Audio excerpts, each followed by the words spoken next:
ये भागवत का प्रथम स्कंद के पहले अध्याय का दूसरा श्लोक। हाँ, इस दूसरे श्लोक में क्या बताया?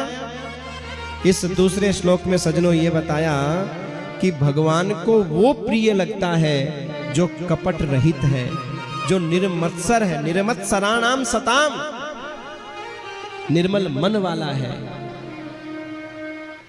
कपट रहित है, वो भगवान को बड़ा प्रिय लगता है। अच्छा, भगवान की बात छोड़ो, आपको हमको भी प्रिय कौन लगता है? कपटी कोई किसी आप हम स्वयं चाहे कितना भी कपट करें, पर क्या कोई कपटी हमें अच्छा लगेगा? हमारा मन चाहे कैसा भी क्यों ना हो, लेकिन हम यही चाहते हैं कि हमारे यहाँ नौकर भी रहे ना, वो भी अच्छे मन वाला रहे, बिना कपट वाला रहे, हम चाहे कपटी हैं। तो भैया जब हमें कोई कपटी अच्छा नहीं लगता, तो फिर भगवान को कपटी कैसे अच्छा लगेगा? विचार करिए, भगवान को कपटी कैसे अच्छा लगेगा? निर्मल मन वाला भगवान को बहुत प्रिय लगता है, कपट रहित व्यक्ति भगवान को बहुत प्रिय लगता है, और वही परमात्मा को प्राप्त कर पाता है। नहीं तो चाहे कितना ही भजन करो, कितना ही पूजा करो, पाठ करो, लेकिन अगर मन का कपट नहीं गया, मन अगर निर्मल नहीं हुआ, तो भगवान कहते हैं तुम मुझे प्रिय नहीं हो। इसी श्लोक का अनुवाद गोस्वामी जी महाराज रामचरितमानस में करते हैं।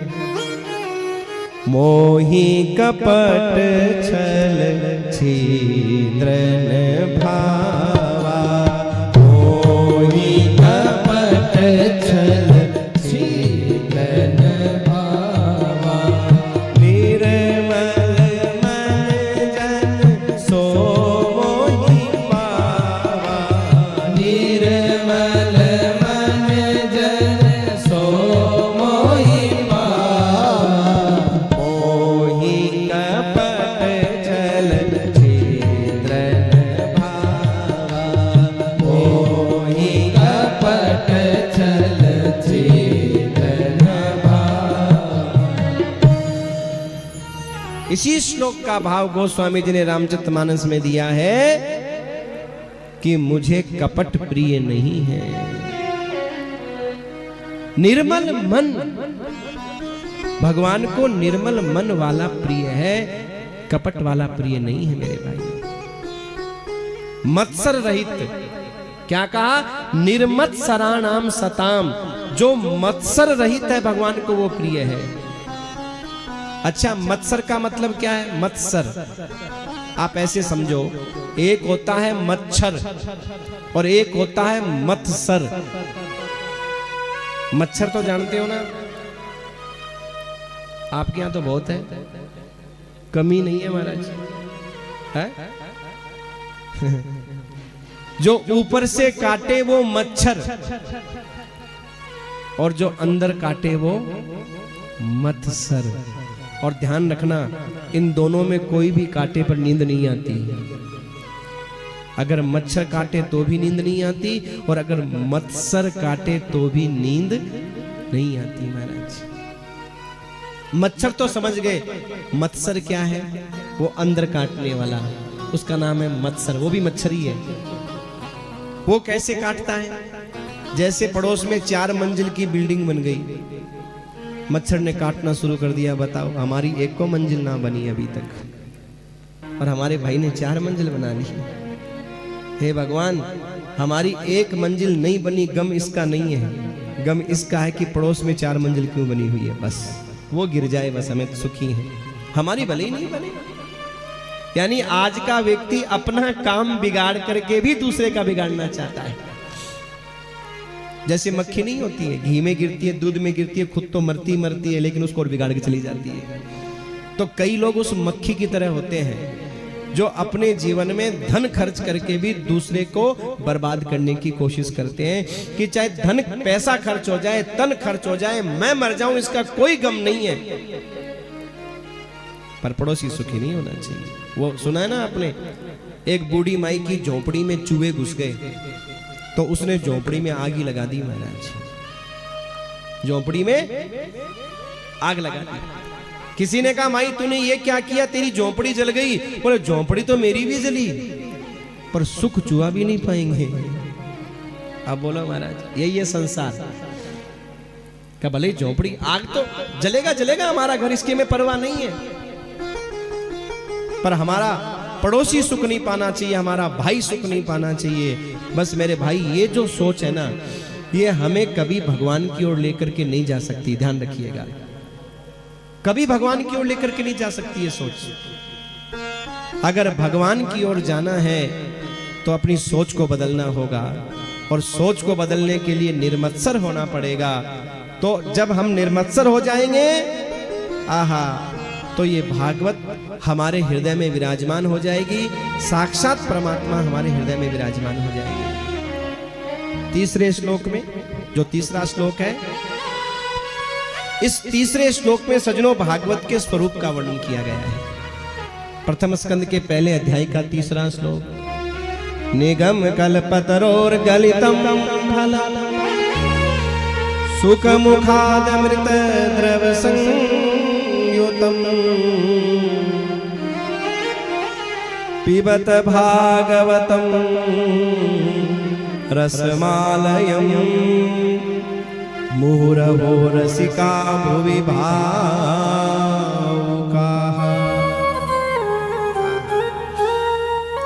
ये भागवत क्या है? वेद रूपी वृक्ष का पका हुआ फल। भागवत क्या है? जैसे पेड़ का जो फल होता है ना, वो पेड़ का पूरा सार होता है, ऐसे ही वेद रूपी वृक्ष पर जो फल लगा, उस फल का नाम हुआ भागवत। पका हुआ फल, मीठा फल। किसी ने कहा ये फल खट्टा हुआ तो बोले ना, क्यों, कैसे पता कि ये फल खट्टा नहीं है? बोले सुख मुखाद अमृत द्रव संयुतम। देखो जैसे हीरे का पारखी जौहरी होता है ना, ऐसे ही फल का पारखी कौन होता है? तोता होता है। तोता, तोते का नियम है, या तो किसी फल को चोंच लगाएगा नहीं, और अगर लगा दे तो खट्टा फल भी मीठा हो जाता है। अगर तोता खट्टे फल को भी चोंच लगा दे तो महाराज वो भी मीठा हो जाएगा, क्योंकि ये उसको वरदान है मेरे भाई। तो सुखदेव जी महाराज ने अपने मुख से इस कथा का गान करके और सजनों ये प्रमाणित कर दिया कि ये फल खट्टा नहीं है, ये फल तो मीठा है। अच्छा चलो मान लिया ये फल खट्टा भी नहीं है, मीठा है, मान लिया, पका हुआ भी है, क्या करें? आज भागवत की बात आती है तो हम क्या कहते हैं? भागवत सुनने जा रहे हैं। हम क्या कहते हैं? भागवत सुनने जा रहे हैं। भागवत हमने सुनी, भागवत सुनी, यही तो कहते हैं ना, भागवत सुनी, भागवत सुनने जा रहे, यही तो बोलते हैं ना सजनों। यहां पर बताया गया है कि भागवत को सुनना नहीं है, तो फिर पिबत भागवतम रसमालयम मुहुरवो रसिका भुवि भावुका।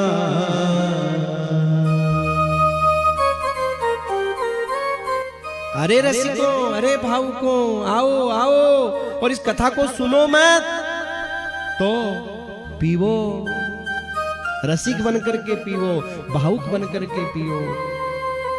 कब तक पिए? बार बार पियो, बार हजार बार पियो महाराज। अरे क्या पिए? पिछली साल तो मोतीलाल जी ने सुनाई थी,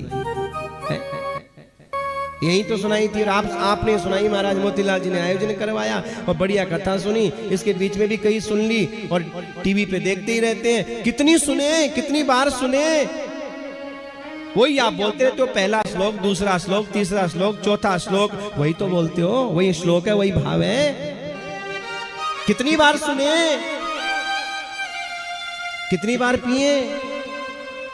तो एक बात बताओ, वही दाल है, वही रोटी है, वही सब्जी है। विचार करना, वही दाल है, वही रोटी है, वही सब्जी है। कितने समय से खाते आ रहे हो? कोई बोला है अरे वही दाल है, वही रोटी है, अब 7 दिन तो खानी नहीं है हमें? कोई बोला है क्या? क्यों? क्योंकि सबको पता है कि अगर ये दाल रोटी ना मिले ना तो शरीर कमजोर हो जाएगा। सबको पता है वही दाल है, वही रोटी है, वही सब्जी है, पर अगर ना मिले तो शरीर कमजोर हो जाएगा। सबको ये तो पता है कि भोजन ना मिले तो शरीर कमजोर हो जाएगा, लेकिन ये पता नहीं है कि अगर भजन ना मिले, कथा ना मिले तो आत्मा कमजोर हो जाती है। क्या हो जाता है? आत्मा। आप कहोगे ये बताओ पहचान क्या है कि हमारी आत्मा मरी हुई है, कि आत्मा कमजोर है? पहचान क्या है? सजनों, ये बात सत्य है कि आज के बच्चों की आत्मा मर गई। क्यों? भोजन तो खूब चकाचक करते हैं, उल्टा सीधा करते हैं, पता नहीं क्या क्या खाते रहते हैं, और भजन होता ही नहीं है, कथा श्रवण होती नहीं है, मन लगता ही नहीं है। पहचान कैसे है कि आत्मा मर गई? बोले मां नहीं मात, पिता नहीं देवा,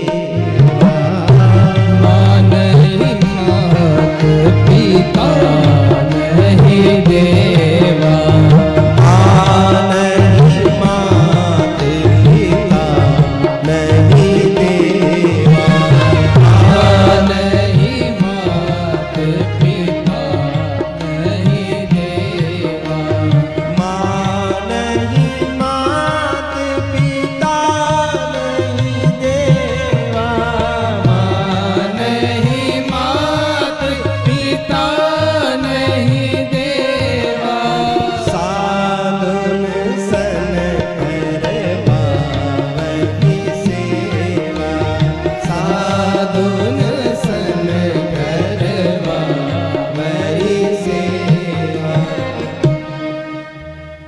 जब माँ में माँ दिखाई नहीं दे, पिता में पिता दिखाई नहीं दे महाराज, तो ये मान लो कि आत्मा मर गई है। और जिनकी आत्मा मर जाती है, जिनके यह आचरण भवानी, ते जानई निश्चर सम प्राणी। जब आत्मा मरती है तो ही आदमी निश्चर हो जाता है महाराज। जो माँ को माँ नहीं मानता, पिता को पिता नहीं मानता, भगवान को भगवान नहीं मानता। और आज के बच्चों की ऐसी स्थितियां हैं, इसलिए आत्मा मर चुकी है। और इसलिए भोजन तो करते हैं लेकिन कथा भजन न होने के कारण आत्मा मर गई भाई। इसलिए बार बार पियो, 1000 बार पियो, जब मौका मिले तब पियो, सुनो नहीं पियो, पिबत भागवतम। आप कहोगे महाराज एक बात बताओ, पीने में और सुनने में अंतर क्या है? पीने में और सुनने में अंतर क्या है? आप ऐसे समझो, जिस बात को हम पी जाते हैं ना, उसे भूल नहीं पाते, और जिस बात को केवल हम सुनते हैं, इधर सुना इधर,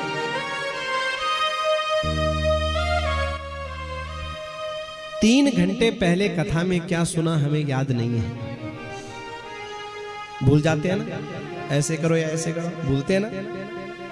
3 घंटे पहले क्या सुना भूल गए, क्यों? सुना है, इधर सुना, इधर निकल गया।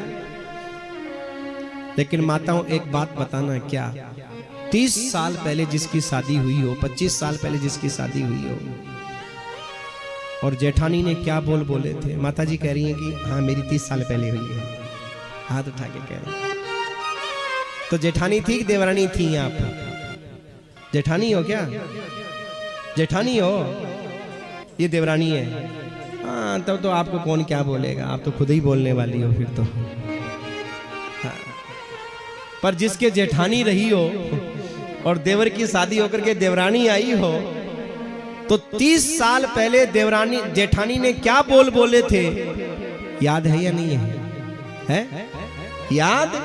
महाराज कलेजे में ऐसे लग रहे हैं तीर की तरह। इसकी बेटी की शादी होने दो, वो की वो बात मुंह पर मारूंगी मैं। क्यों? क्योंकि आपको वो बात कड़वी लगी और उस बात को आप पी गए, और पी गए इसलिए आप भूल नहीं पा रहे हो। आप जरा विचार करके देखना, कितनी बातें ऐसी हैं कि युग से बीत गए, समय बीत गया, कितना महीना वर्षों बीत गए, लेकिन आज भी आप भूल नहीं पा रहे हो। आप कह रहे हो ना ना, चाहे कुछ भी हो जाए, पर मैं इसने जो मेरे संग व्यवहार किया मैं भूल नहीं सकता या भूल नहीं सकती। बोलते को नहीं बोलते हो? सासू माँ की बातें, हाँ बहुत अच्छी है, बहुत बढ़िया ये है, और अचानक वो बात याद आ जाए जो तुमको कड़वी लगी थी, तुरंत आंख में आंसू आएंगे। ये बात नहीं भूल सकती, उस दिन कोई मेरा साथ नहीं दिया,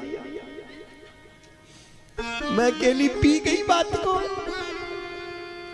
बोलो होता कि नहीं होता? कहने का मतलब क्या है सजनों, ये संसार की बात को नहीं पीना है। भागवत के प्रथम स्कंद के पहले अध्याय के 3रा श्लोक जो है वो ये कहता है, इस कथा अमृत को पीना है, इन श्लोकों के भाव को पीना है। ऐसा पियो कि जीवन में जब तुम्हारे कोई समस्या आए, मुसीबत आए, परिस्थितियां विपरीत हो जाएं, इनको तुरंत याद करके और अपने आप को प्रसन्न कर लो महाराज, अपने आप को आनंदित कर लो कि हम राम जी के हैं, राम जी हमारे हैं। हम क्यों किसी की बात का बुरा मान करके फालतू में रोएं, टेंशन ले? कोई बात नहीं, हमारा फर्ज है, हम पूरा करेंगे, बस बात खत्म। तो भैया कथा को सुनना नहीं है, कथा को पीना है। कब तक? बोले जब तक ये जीवन है तब तक पीना है। पर एक बात ध्यान रखो, क्या? कृष्ण नाम का प्याला कोई पीवेगा किस्मत वाला, ये राम नाम का प्याला कोई पीवेगा किस्मत वाला। आप हम आज किस्मत वाले हैं। मच्छीपुरा वाला जो परिवार है आज किस्मत वाला है, जो इतना सुंदर आयोजन करवा रहा है, और आप हम भी बड़े किस्मत वाले हैं कि इसी बहाने इस कथा का रसपान कर रहे हैं।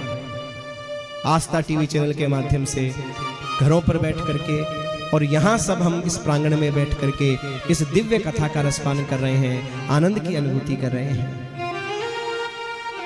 सजनों, भागवत देव दुर्लभ है और ये किस्मत वालों को ही प्राप्त होती है। बहुत सुंदर। अगले श्लोक में ये बताया, परमात्मा को प्राप्त करने के लिए जो सबसे सरल मार्ग है ना, वो क्या है? ज्ञान का मार्ग बड़ा कठिन है, वैराग्य का मार्ग बड़ा कठिन है, पर परमात्मा को प्राप्त करने के लिए जो सबसे सरल मार्ग है ना सजनों, उस मार्ग का नाम है भक्ति। और भागवत के प्रथम स्कंद के 2 अध्याय के 6वें श्लोक में महाराज इस बात का वर्णन किया गया, सैवै पुंसां परो धर्मो यतो भक्ति रथोक्षजे अहेतुक्य प्रतिहता ययात्मा संप्रसीदति। बड़ा प्यारा श्लोक है भागवत के प्रथम स्कंद के 2 अध्याय का 6वां श्लोक, जिसमें यह बताया गया क्या? बोले परमात्मा को प्राप्त करने का सबसे सरल उपाय क्या है? भक्ति।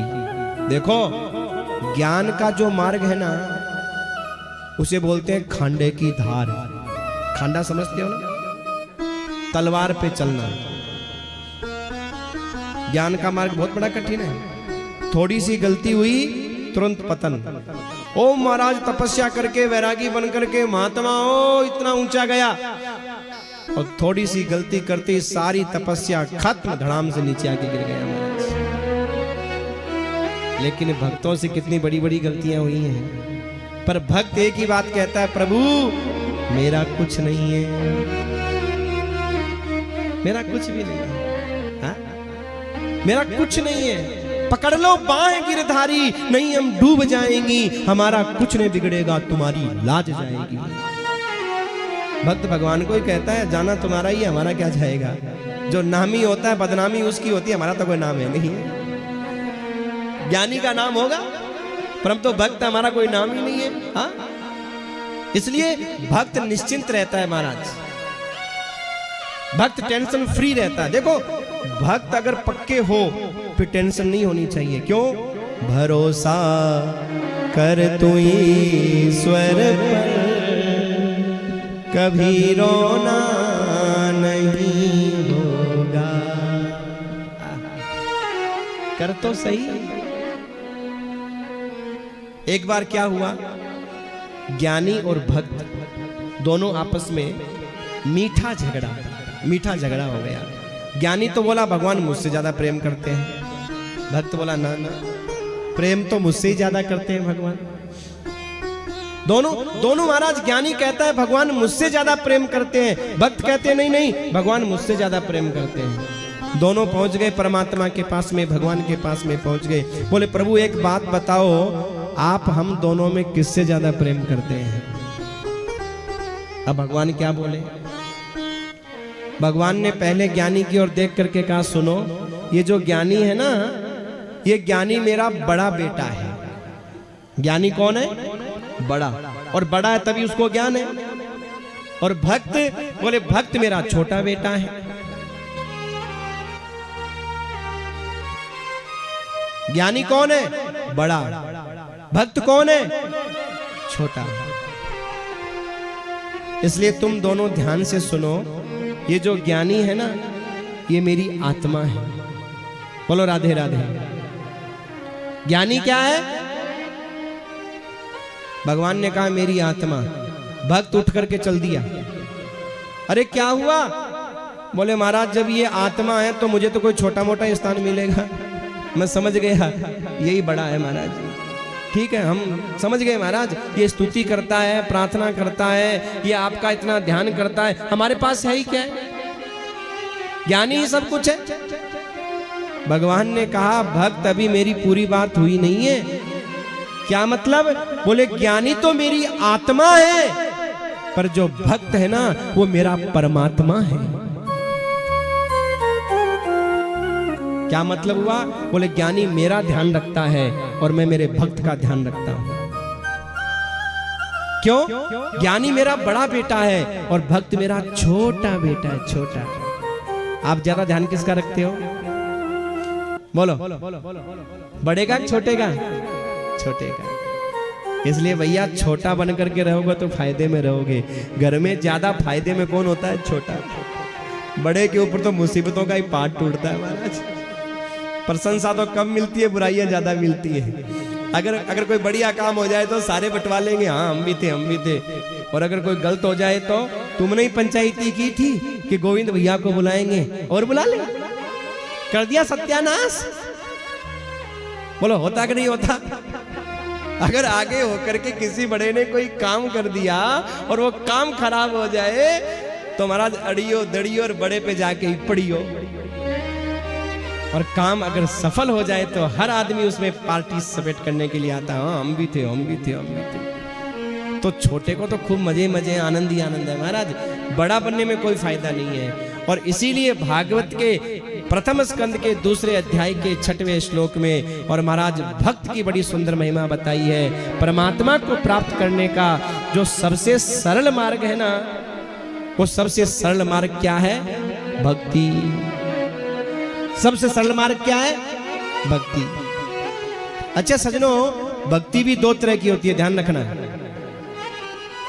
भक्ति तो श्रेष्ठ है ही है, पर भक्ति भी दो तरह की है। एक है हेतु की और एक है अहेतु की। हेतु की माने स्वार्थ की और अहेतु की माने निस्वार्थ की। तो जो स्वार्थ की भक्ति है ना वो तो घटती है, और जो निस्वार्थ की भक्ति है ना वो बढ़ती है। ध्यान रखना, भक्ति तो हम करते हैं लेकिन कौन सी करते हैं ये और जरा गौर करना। क्या मतलब? अरे हम तो रोज मंदिर जा रहे हैं, कथा में भी आ रहे हैं, भागवत का आयोजन करवा रहे हैं, पैदल यात्रा कर रहे हैं, अब भक्ति तो कर ही रहे हैं, पर भैया स्वार्थ की कर रहे हो कि निस्वार्थ की? क्या मतलब? बोले आपने कैला मैया का है ना हलवा तो बोल दिया, मां मुरादे पूरी कर दे हलवा बांटूंगी। बोलते हो ना, मां मुरादे पूरी कर दे हलवा, पर बांटूंगी कब? जब मुरादे पूरी करेगी तब, और नहीं तो हलवा छोड़ मैं चना भी नहीं बांटूं। बोले ये है स्वार्थ की भक्ति। हाँ? कि स्वार्थ अगर पूरा नहीं हो तो भक्ति घट जाती है, और स्वार्थ पूरा हो जाए तो भी बढ़ेगी नहीं। क्या हुआ? बोले भगवान से कहा था, कैला मैया से कहा था मैं हलवा बांटूंगी, लड्डू बांटूंगी, पेड़ा बांटूंगी। अब स्वार्थ पूरा हो गया, अरे बांट तो नहीं रही। बोले बांटूंगी ना, कब? बोले घर में कोई फंक्शन आने दो, दोनों काम साथ ही कर लूंगी। ये लो, घट गई और घट गई भक्ति महाराज। और अगर निस्वार्थ होता ना तो जो बांटना है वो बांट ही देते, अभी तक जो करना है वो कर ही देते आप अभी तक। इसलिए मेरे भाई, निस्वार्थ की भक्ति सबसे सर्वश्रेष्ठ है। भगवान के मंदिर में जाओ, और अगर आप पूजा के बदले, मंदिर जाने के बदले, पाठ के बदले में, उसके बदले में कुछ मांग रहे हो, तो ये भक्ति महाराज स्वार्थ की है। और अगर आप उसके बदले में कुछ मांग नहीं रहे हो, उसके बदले में एक बस क्या चाहिए? बोले प्रभु कुछ नहीं चाहिए, बस आपके चरणों में स्थान चाहिए। मिलेगा तो सब कुछ, ध्यान रखना, मिलेगा तो सब कुछ, लेकिन आपकी भक्ति सर्वश्रेष्ठ होगी।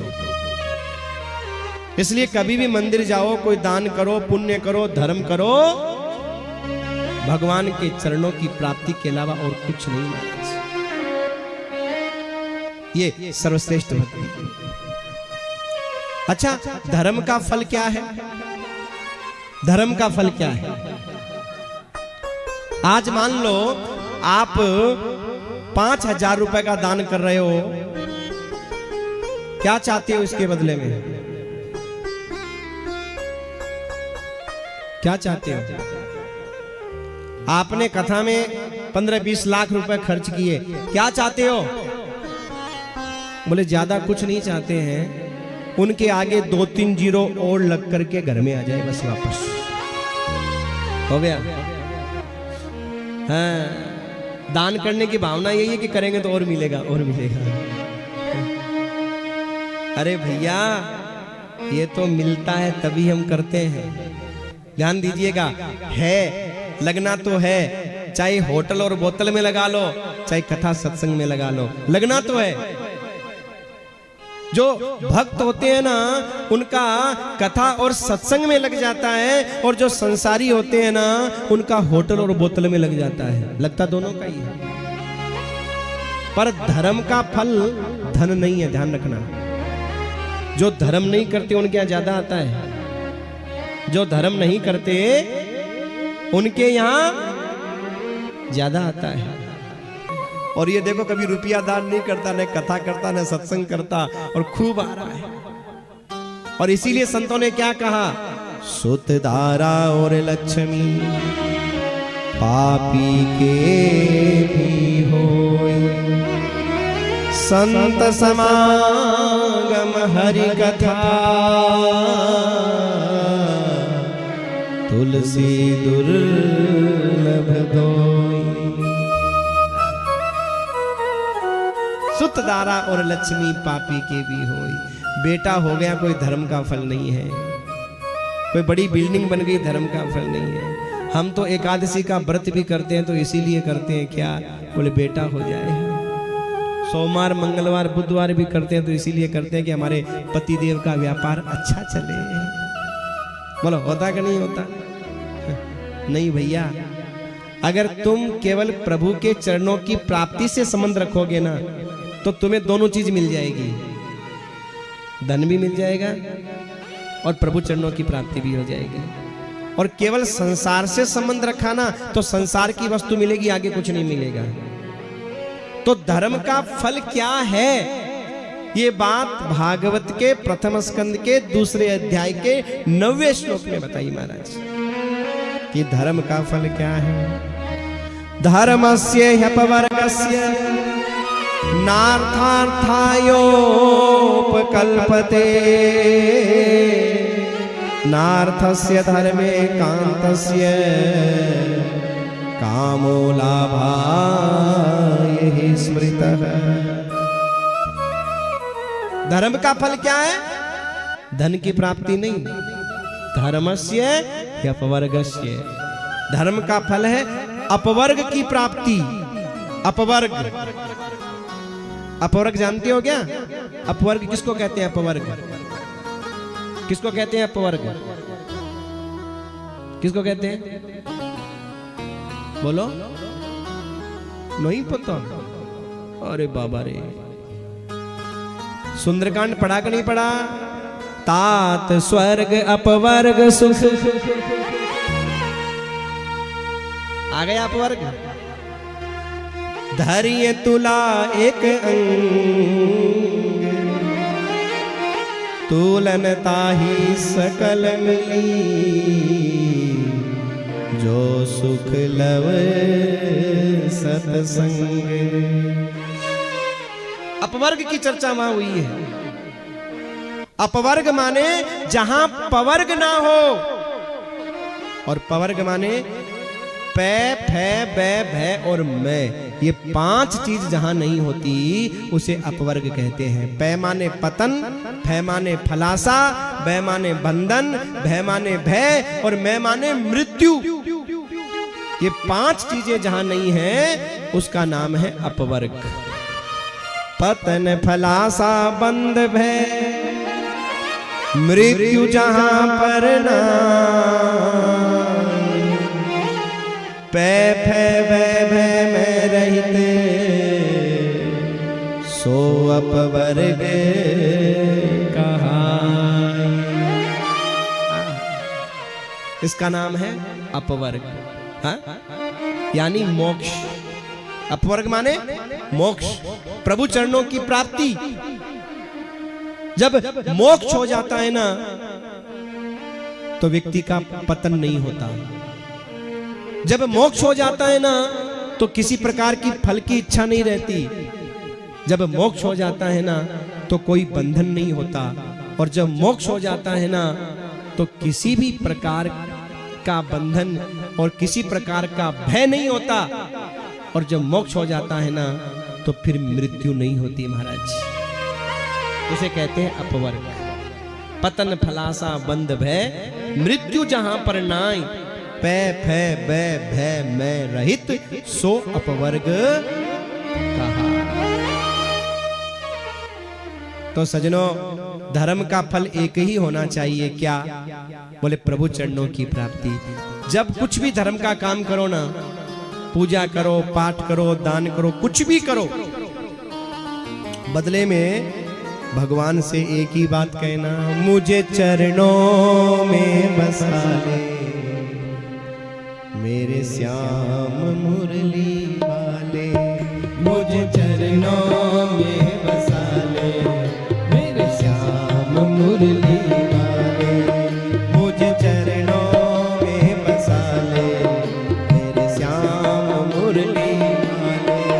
मुझे चरणों में बसा ले मेरे श्याम मुरली वाले। है श्वास श्वास में सांस में तेरा, बस नाम मुरली वाले। मुझे चरणों में बसा ले मेरे श्याम मुरली वाले। मुझे चरणों में बसा ले मेरे श्याम मुरली वाले। मुझे अपना तो बना ले मेरे श्याम मुरली वाले। मुझे अपना तो बना ले मेरे श्याम मुरली वाले।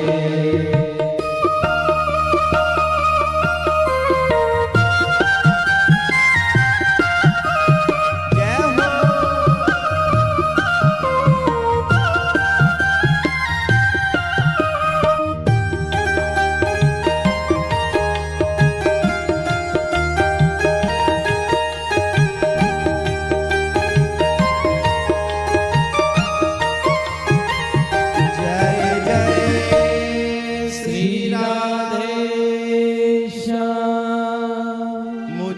अपना तो बना ले, मेरे श्याम मुरली वाले। है श्वास श्वास में तेरा, है श्वास श्वास में तेरा, बस नाम मुरली वाले, मुझे अपना तो बना ले, मेरे श्याम मुरली वाले। भगवान का अवतार क्यों होता है, इसके बारे में चर्चा करते हुए कहा, देखो कोई कहता है भगवान रावण को मारने के लिए आए, कोई कहता है भगवान कंस को मारने के लिए आए। तो क्या परमात्मा रावण और कंस को मारने के लिए धरती पर आते हैं? अगर उनको मारने के लिए धरती पर आना पड़ा तो फिर वो भगवान कैसे? क्यों? क्योंकि सजनों, रावण और कंस को तो वो परमात्मा वहां बैठे बैठे भी मार सकते हैं। भाई पावरफुल है, ताकतवर है, धरती पर आने की क्या आवश्यकता है? हाँ? इसका मतलब रावण और कंस को मारने तो भगवान नहीं आते, फिर क्यों आते हैं? बोले देखो, रावण और कंस को तो वो परमात्मा वहां बैठे बैठे मार सकते हैं, लेकिन जो सुख राम बनकर के मां कौशल्या को दिया, क्या वो परमात्मा वहां बैठे बैठे दे सकते हैं? जो सुख कृष्ण बनकर के मां यशोदा को दिया, क्या वो परमात्मा वहां बैठे बैठे दे सकते हैं?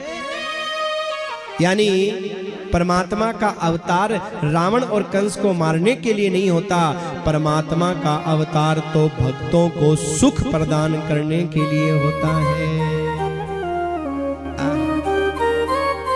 जो भक्त है ना, हाँ, वो भगवान से कहने लगे, भगवान बोले नाम रूप की सीढ़ी से चढ़ करके तुम मेरे तक आ जाओ। ज्ञानी तो पहुंच गए सीढ़ी पे चढ़ करके महाराज। भक्त बोला हमारे तो बस की बात नहीं है ऊपर आना महाराज। क्यों? हमसे नहीं हम चढ़ ही नहीं पाएंगे, चढ़ना नहीं आता हमको तो भगवान बोले फिर तुम कैसे पहुंचोगे मेरे तक? बोले हम तो नहीं पहुंच पाएंगे। तो फिर क्या, कैसे क्या होगा? तो भक्त ने कहा प्रभु एक बात बताओ, सीढ़ी केवल चढ़ने के ही काम आती है क्या? मतलब सीढ़ी उतरने की भी तो काम आती होगी। भगवान बोले तुम कहना क्या चाहते हो? बोले प्रभु हम नाम और रूप की इस सीढ़ी पर चढ़ नहीं पा रहे हैं, कोई बात नहीं है, आप ही नीचे उतरा हो। हाँ, तो ये निर्गुण निराकार जो ज्ञानी लोग होते हैं ना, वो तो महाराज इसके द्वारा वहां तक पहुंच जाते हैं, पर भक्त कहता है मेरे बस की बात नहीं है, आपको ही आना पड़ेगा। और महाराज आप ऐसे समझो, कोई आपका छोटा बच्चा दूर रहता हो और एक बड़ा बच्चा दूर रहता हो, तो बड़े बच्चे को तो आप महाराज, बड़ा बच्चा तो आप तक आ जाएगा, लेकिन छोटा वाला थोड़ी आप तक आ जाएगा, उसको तो लेने के लिए जाना पड़ेगा ना आपको। स्कूल में पढ़ता हो, हॉस्टल में रहता हो छोटा बच्चा, कॉलेज में पढ़ने वाला तो आएगा जाएगा, कोई चिंता वाली बात नहीं है। पर जो छोटा बच्चा स्कूल में पढ़ता है वो आ नहीं सकता, उसे तो छुट्टियों में आपको ही लेने के लिए जाना पड़ेगा। तो भक्त कहता है प्रभु इस संसार में ज्ञानी भी रहते हैं, भक्त भी रहते हैं, ये ज्ञानी तो इस सीढ़ी पर चढ़ करके आप तक पहुंच जा रहे हैं, लेकिन हम नहीं चढ़ पाएंगे, इसलिए आप ही इस सीढ़ी के सारे नीचे आ जाओ। भक्त एक ही बात कहता है, भक्तों के घर भी सांवरे आते रहा करो, भक्तों के घर भी सांवरे आते रहा करो, दर्शन के नैन बावरे, दर्शन के नैन बावरे, दर्शन दिया करो, भक्तों के घर भी सांवरे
भक्तों के घर में सांवरे हो,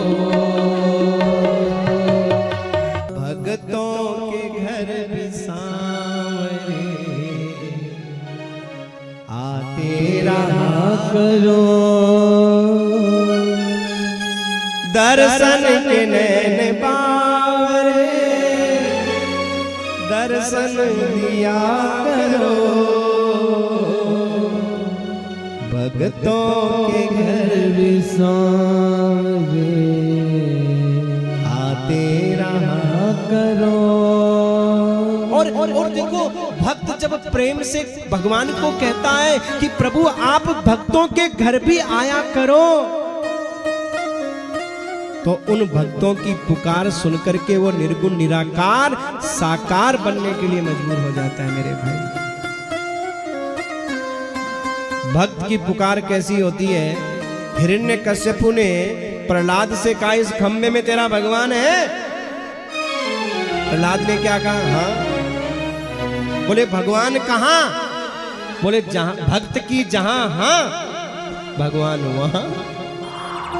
भगवान कहाँ? बोले भक्त की जहां हाँ और भगवान वहां। और इसका उदाहरण है वो प्रहलाद जी का चरित्र। हिरण्यकश्यपु ने कहा इस खम्भे में तेरा भगवान है। अब बताओ भगवान थे क्या? कोई वहां बैठे तो नहीं थे, वैसे तो हर कण कण में भगवान है। पर भक्त की इस बात को सिद्ध करने के लिए कि भक्त की जहां हाँ वहां भगवान है, भक्त की जहां हाँ बस भगवान वहां, इसको सिद्ध करने के लिए और भगवान उस खंबे से फाड़ करके महाराज बोलो नरसिंह भगवान की जय। खंबे को फाड़ करके भगवान प्रकट हुए।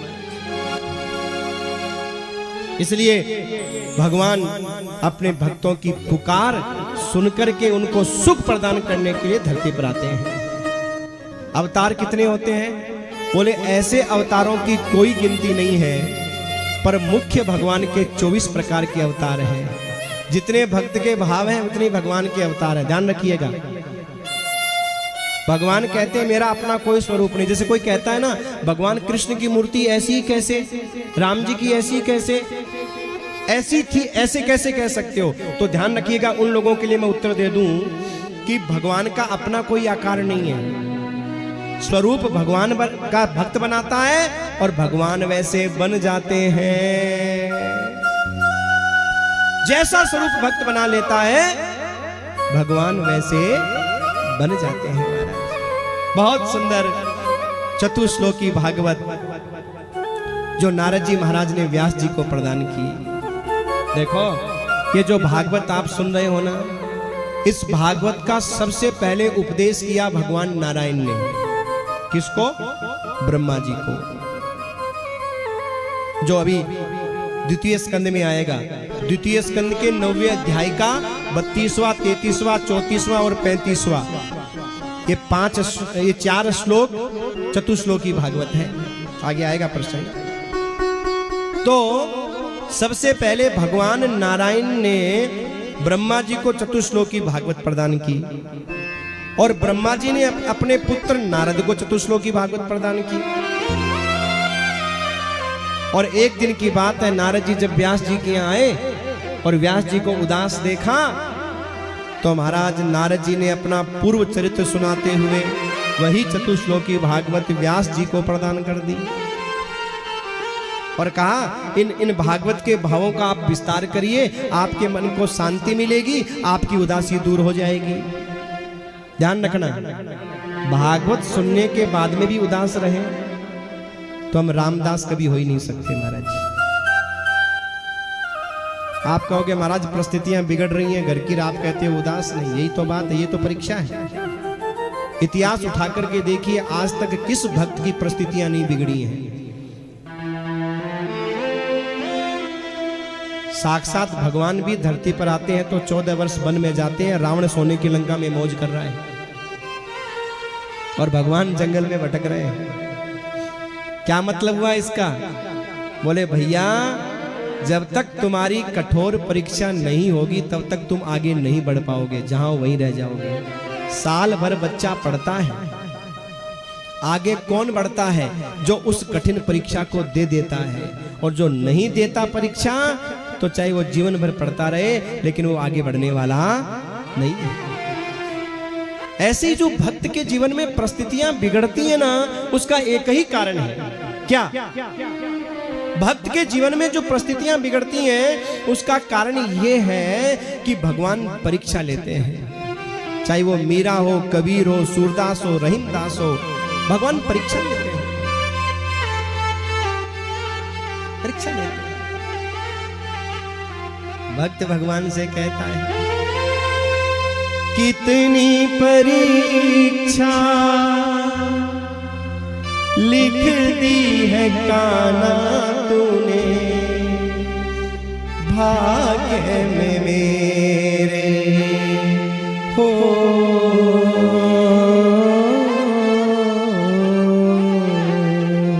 अफसोस है ये डूब रही है नैया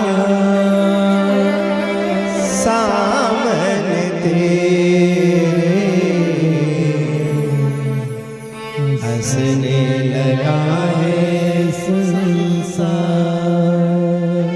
ओ प्यारे दर्श दिखा दे एक बार तो,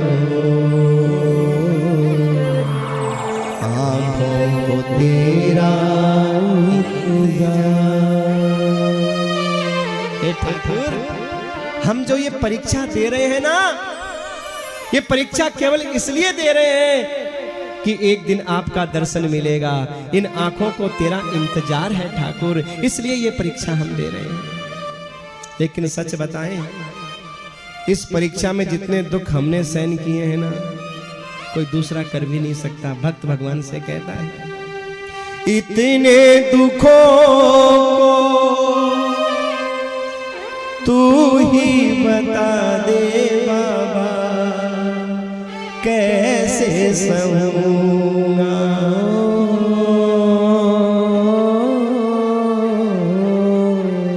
तुझसे नहीं तो मैं दिल की बता दे बाबा, किस से कहूंगा। सुन ले तू मेरी पुकार। ओ प्यारे दर्श दिखा दे एक बार तो, आँखों को तेरा भक्त परीक्षाओं से डरता नहीं है।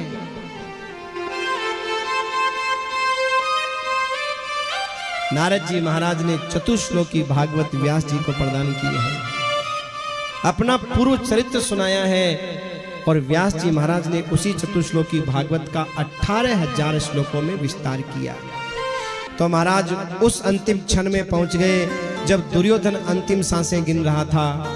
अश्वत्थामा उनके पास में आया और मरता मरता दुर्योधन कह रहा है, बस मर रहा हूं लेकिन एक गम लेकर के मर रहा हूं। क्या? हम 100 भाई थे, एक भी जिंदा नहीं रहा, और पांडव 5 थे, 5 में से हम एक को भी नहीं मार पाए। अश्वत्थामा कहता है, मित्र तू एक की बात कह रहा है, मुझे सेनापति बना, 5 को मार दूंगा। दुर्योधन ने मन में सोचा, एक बार तो कि तेरा बाप ही कुछ नहीं कर पाया, तू क्या करेगा। पर फिर ध्यान आया, नहीं नहीं, कभी कभी खोटा सिक्का भी काम आ जाता है महाराज। सोचा, और उसको देखो सेनापति का पद दे दिया, सेना है ही नहीं, पर पद का मद कैसा होता है ये देखो आप। सेनापति का पद दे दिया। अब उसने मन में सोचा, मन में विचार किया अश्वत्थामा ने कि बल से तो मेरा बाप ही नहीं जीत पाया, मैं क्या जीतूंगा। तो छल से, और छल से सोए हुए पांडवों के 5 पुत्रों को मार करके, और पांडव समझ करके मारा, तो पांडव समझ के था, लेकिन पांडवों को भगवान वहां से ले गए उठा करके रात्रि में कि तुमने युद्ध में विजय की है और राजा समझदार वही होता है जो विजय के बाद अपने शिविर में नहीं रुकता। चलो शिव के मंदिर में जाके भजन करेंगे, ले गए। भगवान को तो पता था। अश्वत्थामा आया, 5 पुत्रों की गर्दन काट करके लेके गया। और जब दुर्योधन को इस बात का पता चला, दुख हुआ, प्राण निकल गए, मर गया दुर्योधन। लेकिन सजनों, जिस माता द्रौपदी के 5 पुत्र मारे गए थे, रोने लगी। माता शिशूनाम निधनम सुताना निशम्य घोरम परितप्यमान। क्रूरी पक्षी की भांति विलाप करने लगी द्रौपदी माता। भगवान ने समझाया है, अर्जुन ने समझाया है, रोवो मत। अर्जुन ने कहा, जिसने तुम्हारे पुत्रों की हत्या की है, उस हत्यारे को मैं तुम्हारे सामने ला करके डालूंगा। भगवान को साथ में लिया है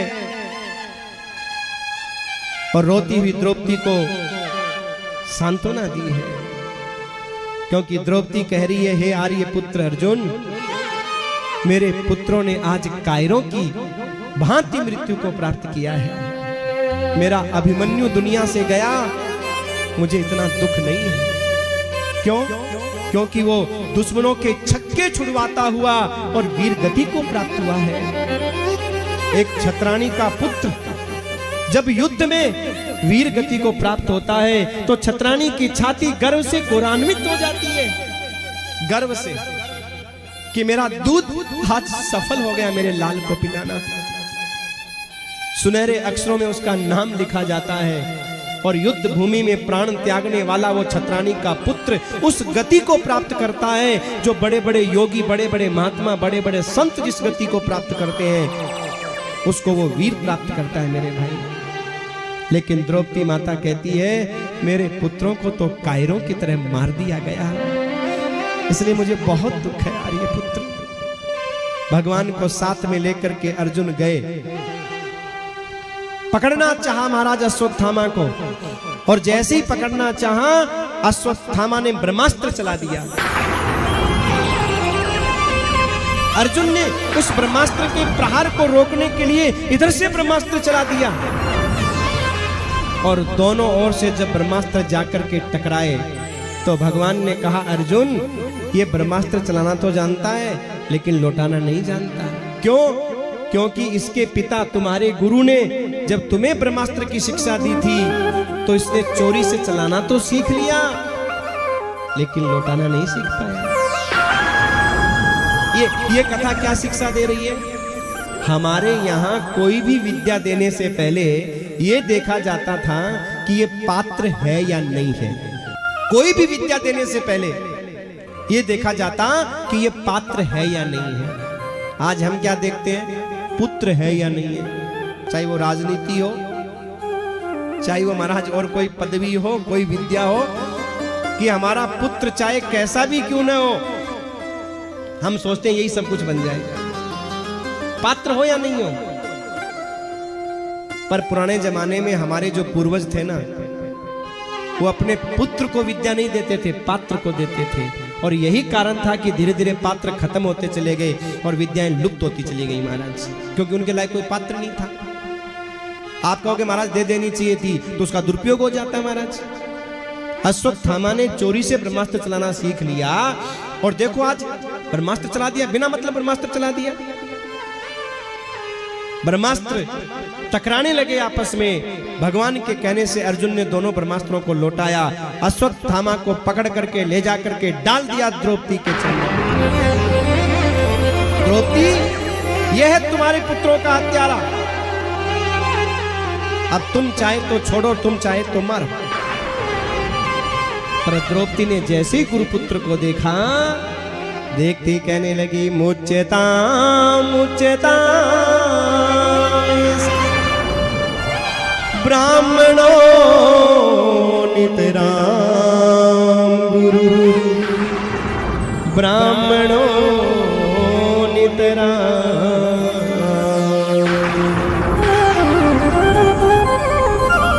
छोड़ दो आर्य पुत्र, छोड़ दो। क्यों? क्योंकि ब्राह्मण तो हमेशा से क्षत्रियों का गुरु रहा है और ये तो गुरु पुत्र है। द्रौपदी माता कहती है छोड़ दो, लेकिन भीम ने कहा अर्जुन छोड़ मत देना, क्योंकि अगर तुमने छोड़ दिया तो मैं इसको छोड़ने वाला नहीं हूं। इसने 5 पुत्रों की हत्या की है। भैया द्रौपदी कह रही है छोड़ दो। अरे द्रौपदी तो पागल हो गई है, पुत्र भी होगे ना, मैं नहीं छोड़ूंगा। द्रौपदी रोती हुई कहती है हाँ मैं पागल हो गई हूं, पर मैं इतना कहती हूं अगर इसके मरने से मेरे 5 पुत्र वापस आते हो तो मैं कहती हूं मार दो, और इसके मरने से मेरे 5 पुत्र वापस नहीं आते हो तो मैं कहती हूं छोड़ दो। क्यों? क्योंकि एक नारी का दर्द एक नारी ही समझ सकती है, आप नहीं समझ सकते आर्य पुत्र। नारी के जीवन में 3 सहारे होते हैं, बचपन में पिता का सहारा, जवानी में पति का सहारा, और बुढ़ापे में बेटे का सहारा। और जिस नारी के जीवन में इन 3 में से एक भी टूट जाए ना, जीना बड़ा मुश्किल होता है, बड़ा कठिन, बड़ा मुश्किल हो जाता है। अगर किसी कन्या के सर पर बचपन में पिता का हाथ नहीं है, न जाने लोग उसे कैसी कैसी दृष्टि से देखने लग जाते हैं। और जिस पत्नी की जवानी में पति का हाथ नहीं है महाराज, उसे न जाने लोग क्या क्या बोलते हैं। अगर वो कथा में भी जाकर के आई ना तो लोग न जाने उसकी कैसी कैसी बातें बनाना लग जाते हैं। क्यों? सर पे पति का हाथ नहीं है। और जिस माँ के पास में अगर बुढ़ापे का सहारा बेटा है नहीं, या नालायक निकल जाए महाराज, उसका जीना भी बड़ा मुश्किल हो जाता है, बड़ा कठिन हो जाता है। आर्यपुत्र गुरु माता महारानी कृपी, जिनके बचपन का सहारा पिता भी दुनिया में नहीं है, पिता भी दुनिया में नहीं है, पति भी दुनिया में नहीं है, एक बुढ़ापे का सहारा बेटा बचा है। और अगर ये भी मैंने छीन लिया तो गुरु मां किसके सहारे रहेगी? इसलिए मैं कहती हूं छोड़ दो। मुच्यता मुच्यता ब्राह्मणो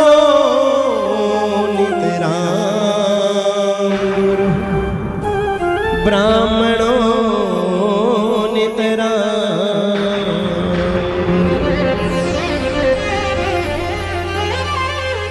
पर भीम दादा ने कहा नहीं, छोड़ना नहीं है। अच्छा, कभी हमारे जीवन में भी ऐसी समस्या आ जाए, क्या करें क्या नहीं करें, तो क्या करना चाहिए? जो अर्जुन ने किया ना वही करना चाहिए। अर्जुन ने क्या किया? भगवान की शरण ली, प्रभु आप ही बताओ मैं क्या करूं। यानी आपके समझ में नहीं आया ना मैं क्या करूं, तो भगवान की शरणागत हो, प्रभु आप ही बता दो, मुझे नहीं समझ में आ रहा मुझे करना क्या है। और भगवान ने कहा देखो अर्जुन, हम तो वही कहेंगे जो शास्त्र सम्मत है। क्या? ब्रह्म बंधुर्न हन्तव्य आतताई बदारहण मये वो भयमाम नाथम परिपाय अनुशासन। ब्राह्मण चाहे कैसा भी क्यों न हो, उसे शरीर दंड नहीं दिया जाता, और बालकों का हत्यारा चाहे कोई भी क्यों न हो, उसे छोड़ा नहीं जाता। अब सजनों, आप हमारे तो ये बात समझ में नहीं आएगी। क्यों? क्योंकि सामने जो खड़ा है ना वो ब्राह्मण भी है और बालकों का हत्यारा भी है। लेकिन अर्जुन समझ गए। क्या समझे? कि ब्राह्मण का, संतों का, बड़ों का और माँ बाप का, ध्यान से समझिएगा, अपमान ही उनकी मृत्यु है। जिस दिन औलाद माँ बाप के सामने खड़ी होकर के बोलने लग जाए ना जुबान से, कौन हो, है क्या किया तुमने हमारे लिए, बड़ा कहता है छोटे के लिए किया, छोटा कहता है बड़ा के लिए किया है। जिस दिन औलाद ने अपनी जुबान से माँ बाप के सामने आंख निकाल दी, सोच लो वो माँ बाप उस दिन मर गए।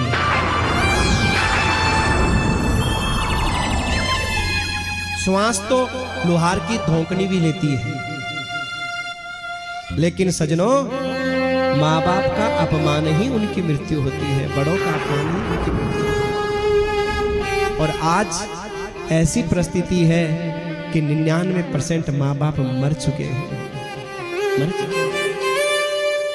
क्योंकि किसी न किसी बहाने से संतान ने उनका अपमान किया है, चाहे बंटवारे को लेकर के, चाहे संपत्ति को लेकर के, चाहे किसी भी परिस्थिति को लेकर के। बड़े ने छोटे के लिए कह दिया, छोटे ने बड़े के लिए कह दिया, तूने उसकी सहायता कर दी, मेरी नहीं की, मेरी नहीं की, उसकी कर दी। और माँ बाप तो उसी दिन मर जाते हैं जिस दिन औलाद ने अपमान कर दिया। संतान प्राप्त करने के लिए किस किस देवता के आगे झोली फैलाई महाराज। एक बेटा दे दे बुढ़ापे का साथ। औलाद अपने माँ बाप के सामने जबान लड़ाने से पहले इस भाव को अपने हृदय में जरूर याद कर लेना, तुम्हें माँ बाप से कभी कोई शिकायत नहीं होगी। बचपन में तुम्हारा जन्म हुआ और तुम बीमार हो गए, कोई तकलीफ हो गई, माँ बाप दिन रात जाग करके तुम्हारा इलाज कराया, तुम्हारा रख रखाव किया, तुम क्या करोगे उनके लिए? किस देवता के आगे झोली नहीं फैलाई, क्या क्या दर्द नहीं सहा माँ बाप ने तुम्हारे लिए। जिसकी खुशियों के खातिर रातों की नींद गंवाई, उसने उनकी खुशियों की जीते जी चिता जलाई, जीते जी चिता जलाई। जिसको चाहा था उन्होंने इस जान से ज्यादा प्यारा, उसे वक्त भला क्या मारे, जिसको औलाद ने मारा।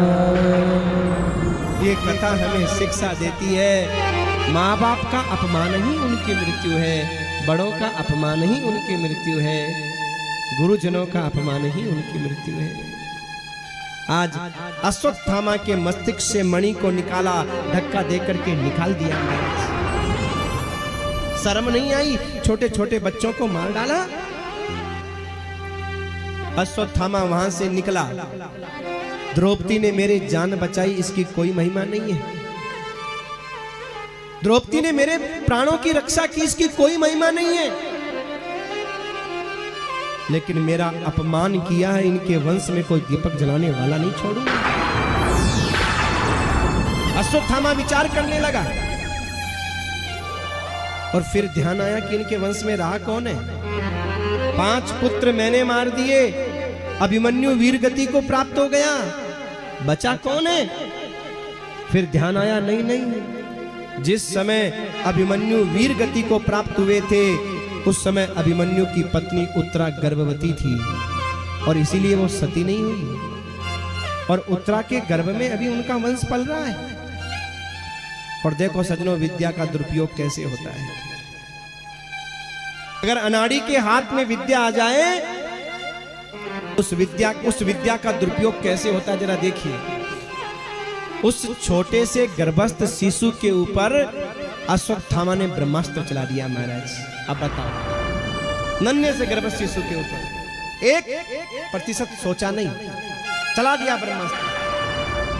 और जाकर के उत्तरा के गर्भ को जब ब्रह्मास्त्र जलाने लगा, धन्य है उत्तरा जो सीधी भगवान की शरण में गई।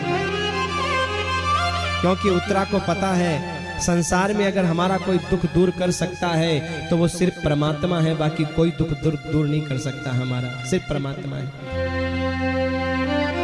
उत्तरा भगवान की शरण में गई और भगवान की शरण में जाकर के उत्तरा कहने लगी, पाही पाही महायो देव देव जगतपते नान्यं त्वद्भयं पश्य यत्र मृत्यु परस्परम्। पाहि माम रक्ष माम रक्ष माम। हे भगवान, मैं मर जाऊं इसका मुझे कोई गम नहीं है। क्यों? इस वैधव्य जीवन को जीना भी कौन चाहता है? मैं मर जाऊं इसका मुझे गम नहीं है, लेकिन मां में गर्भो निपात्यता, मेरे गर्भ की आप रक्षा कर लो भगवान, ये मेरा गर्भ नष्ट नहीं हो जाए। इसलिए नहीं कि ये मेरा पुत्र है, इसलिए क्योंकि ये पांडवों का वंश है। और ठाकुर, अगर पांडवों का वंश नष्ट हो गया ना तो दुनिया बड़ी विचित्र है, आपको कलंकित कर देगी, आप पर कलंक लगा देगी।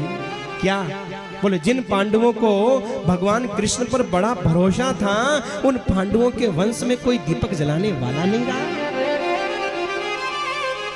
आपको कोई कलंकित ना कर दे, इसलिए प्रभु हमारी एक ही प्रार्थना है, इस गर्भ को बचा लो, पांडवों के वंश को बचा लो।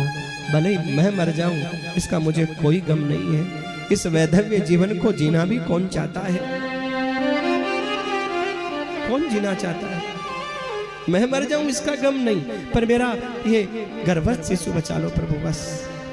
भगवान ने कहा, उत्तरा 2 मिनट के लिए मातृभाव लेकर किया। उत्तरा ने जैसे ही मातृभाव अपने मन में विचार किया, भगवान ने गर्भ में प्रवेश किया और प्रवेश करके कहा, ब्रह्मास्त्र तेरी शक्ति भी अमोघ है, तुझे जो करना है तू कर, लेकिन मेरी कृपा शक्ति भी अमोघ है, मुझे जो करना है मैं करूंगा।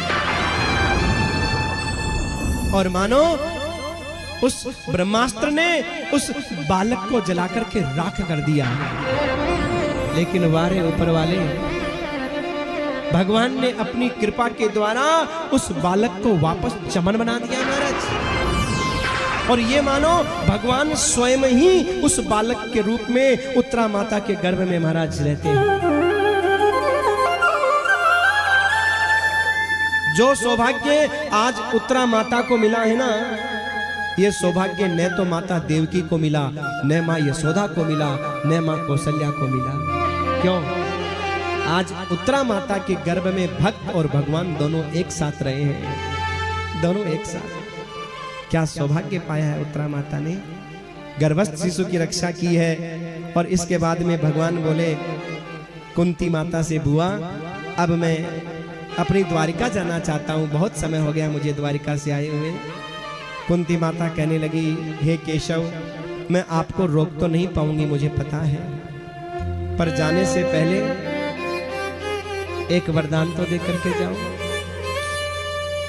मैं आपको रोक तो नहीं पाऊंगी मुझे पता है, पर जाने से पहले एक वरदान दे करके चले जाओ बस। भगवान बोले, बुआ मैं भतीजा हूं आपका, आप मेरे से मांग रही हो? हाँ? कुंती बुआ की आंख में आंसू आ गया। हे ठाकुर, ये बुआ भतीजे का नाटक बहुत हो गया। क्या मतलब?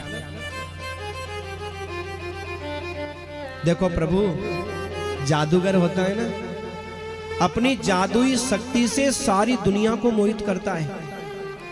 कभी मिठाई बनाएगा, कभी पैसा लाएगा, कभी महाराज वो कुछ करता है जादूगर जादुई माया से।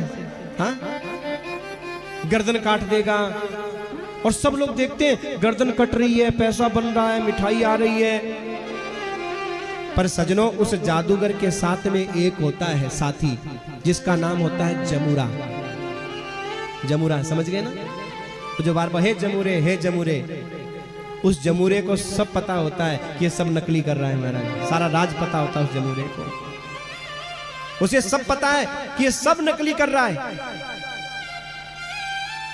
सजनों, वो जो जमुरा है ना, वो सब जानता है।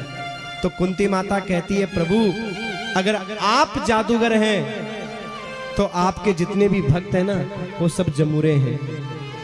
तो आपकी ये जो माया है ना, जो आप सबके सामने फैला रहे हो, इससे सारी दुनिया मोहित हो सकती है, पर आपके भक्त रूपी जमुरे मोहित नहीं हो सकते। भगवान बोले, बुआ अगर ऐसी बात है तो चल मांग, क्या चाहिए, मैं क्या दूं? तो सजनों, कुंती बुआ ने ऐसा वरदान मांगा जो आज तक ना तो किसी ने मांगा है और ना कोई मांग सकता। भागवत के प्रथम स्कंद के 8वें अध्याय का 25वां श्लोक, जिसमें कुंती बुआ कहती है, विपद संतु न तत्र तत्र जगत गुरो भवतो दर्शनम यत्स्या अपुनर्भव दर्शनम। हे भगवान, मेरे पग पग पर विपत्तियों के पहाड़ टूटे। भगवान ने कहा, बुआ क्या मांग रही हो, क्या कह रही हो? अरे सारी दुनिया तो कहती है सुख संपत्ति घर आए। आज तो कोई मंदिर में जाके बोला विपत्ति आए? हाँ? और आप करें विपत्ति? अरे बुआ, आज तक विपत्तियों के अलावा और कुछ मिला है क्या? मिला है क्या आज तक कुछ? अरे एक अबला नारी जिसके सर पर पति का हाथ नहीं, हाँ? 5-5 छोटे छोटे बच्चे, राज्य का राजा जिसके पीछे पड़ाओ, और उन 5 बच्चों को बचाने के लिए वो अबला माँ जंगल में कभी यहाँ छुपी कभी वहां छुपी। न खाने के ठिकाने रहे बुआ आपके, न पीने के, न रहने के। आधी रात को कब दौड़ना पड़ जाता था कोई पता नहीं था। कब दुर्योधन के गुप्तचर पास में दिखाई देते और कब रात्रि के समय वहां से भागना पड़ जाता। जंगल जंगल भटकने वाली वो माँ आज कितनी मुश्किल से, कितनी कठिनता के साथ अपने पुत्रों को राजगद्दी दिला पाई है। और थोड़ा सा सुख मिला, बुआ फिर दुख मांग रही हो? क्यों क्यों दुख मांग रही हो?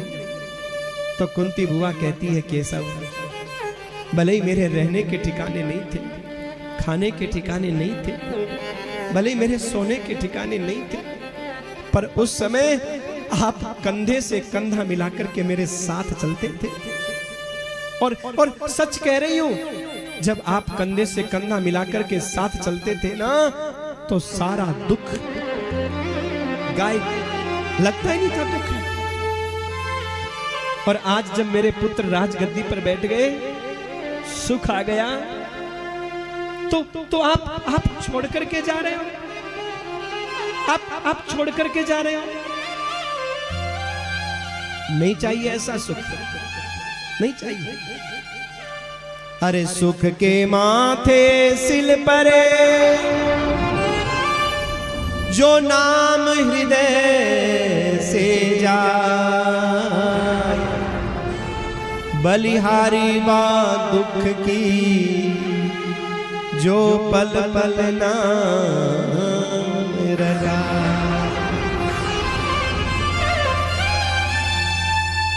नहीं चाहिए वो सुख जो आपकी याद भुला देता है।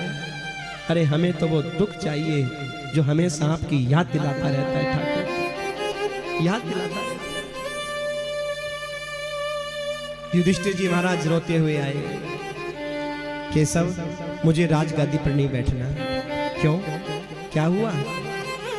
अरे जिस राजगादी के लिए 18 अक्षौणी सेना खप गई, जिस राज सिंहासन के लिए खून की नदियां बह गई, न जाने कितनी मां के लाल, कितनी बहनों के भाई, कितनी माताओं का सुहाग उजड़ गया, और तुम कह रहे हो इस गद्दी पर मुझे नहीं बैठना। अगर इस राजगद्दी पर नहीं बैठना तो फिर ये महाभारत का युद्ध ही क्यों किया तुमने? युधिष्ठिर रोते हुए कहते हैं, केशव आप कहते हो इस राजगादी के ऊपर बैठो,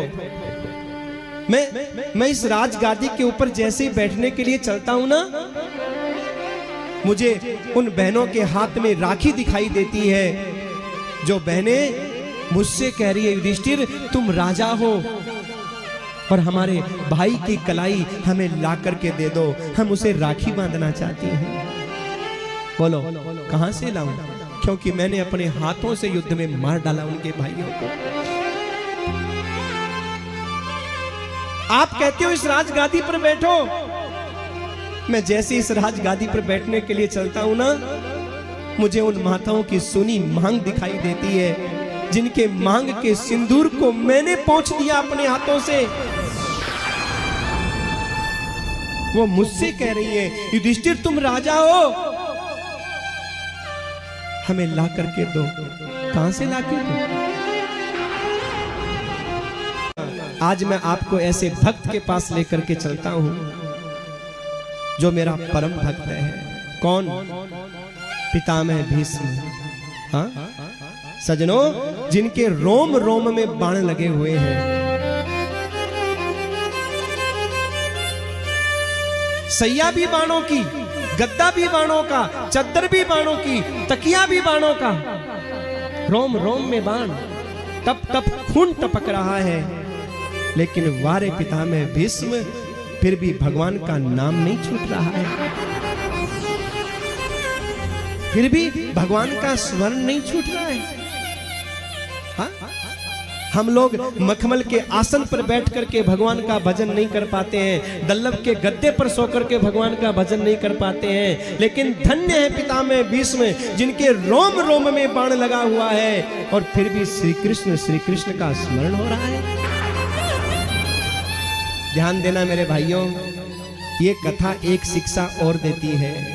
क्या?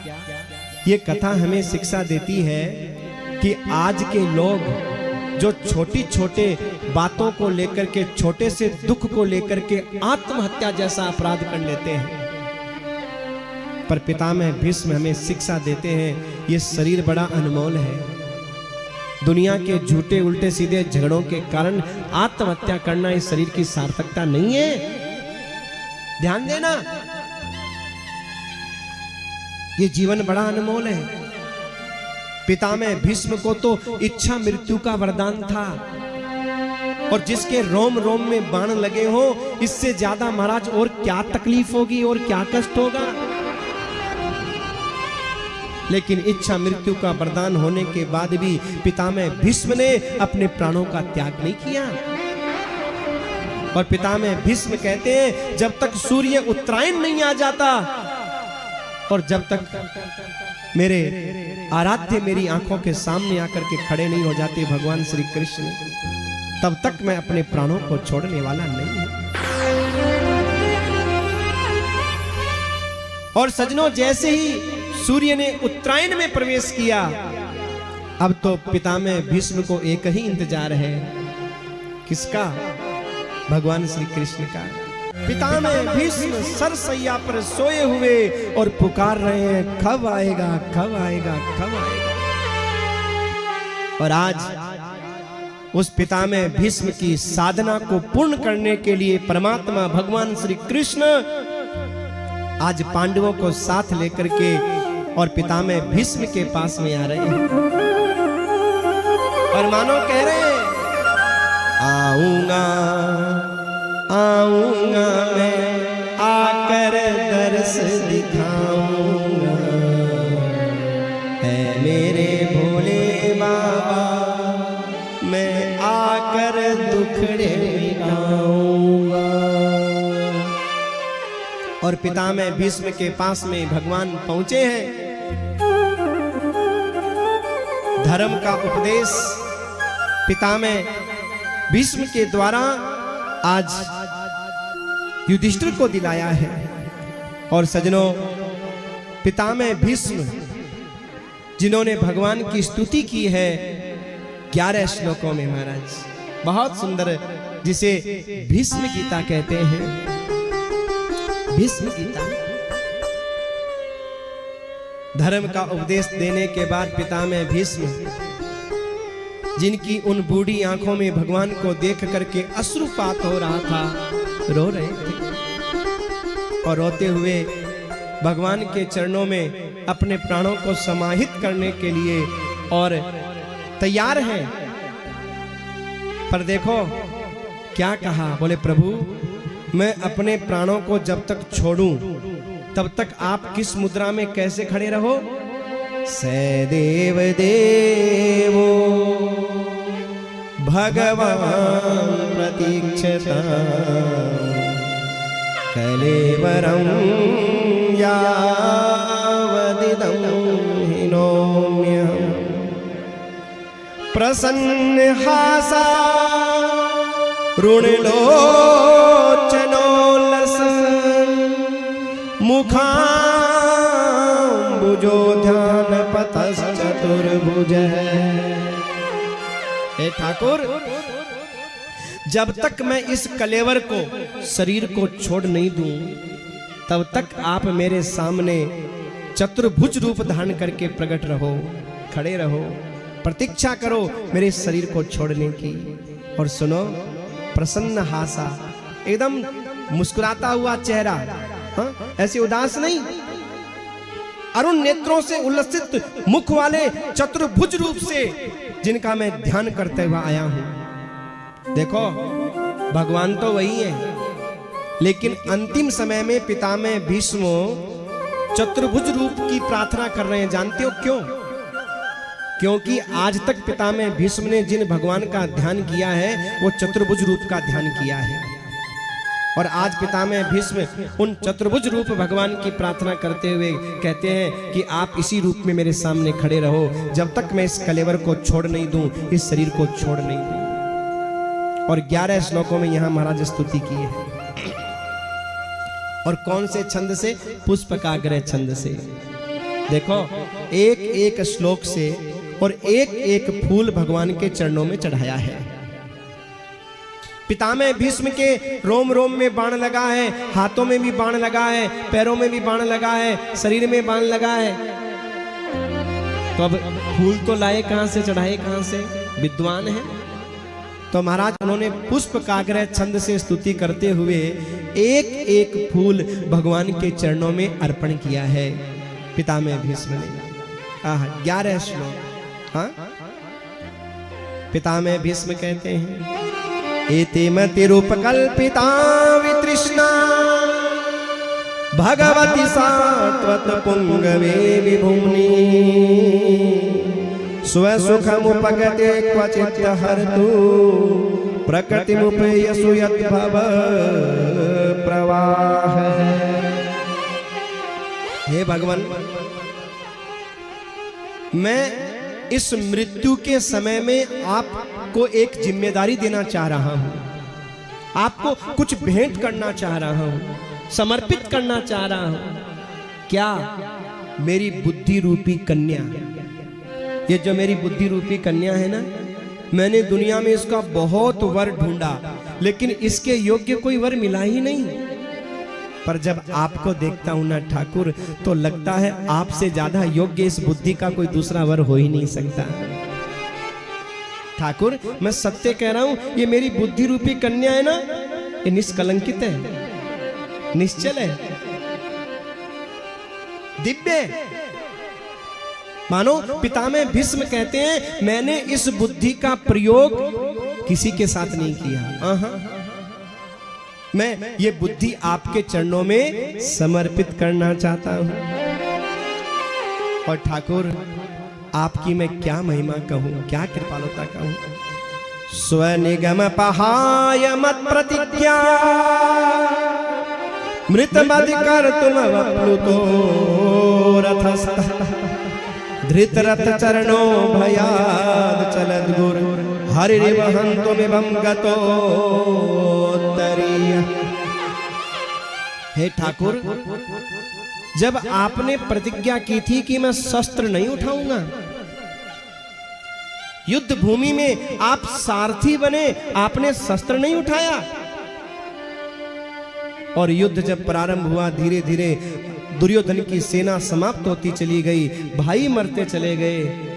तो दुर्योधन एक दिन क्रोध में आकर के पितामह भीष्म से कहने लगा, पितामह भीष्म, क्या कर रहे हो, क्या कर रहे हो? अरे मेरी सेना एक एक करके मरी जा रही है, मेरे भाई मारे जा रहे हैं, और आप कर क्या रहे हो? आप पितामह भीष्म हो, वीर हो।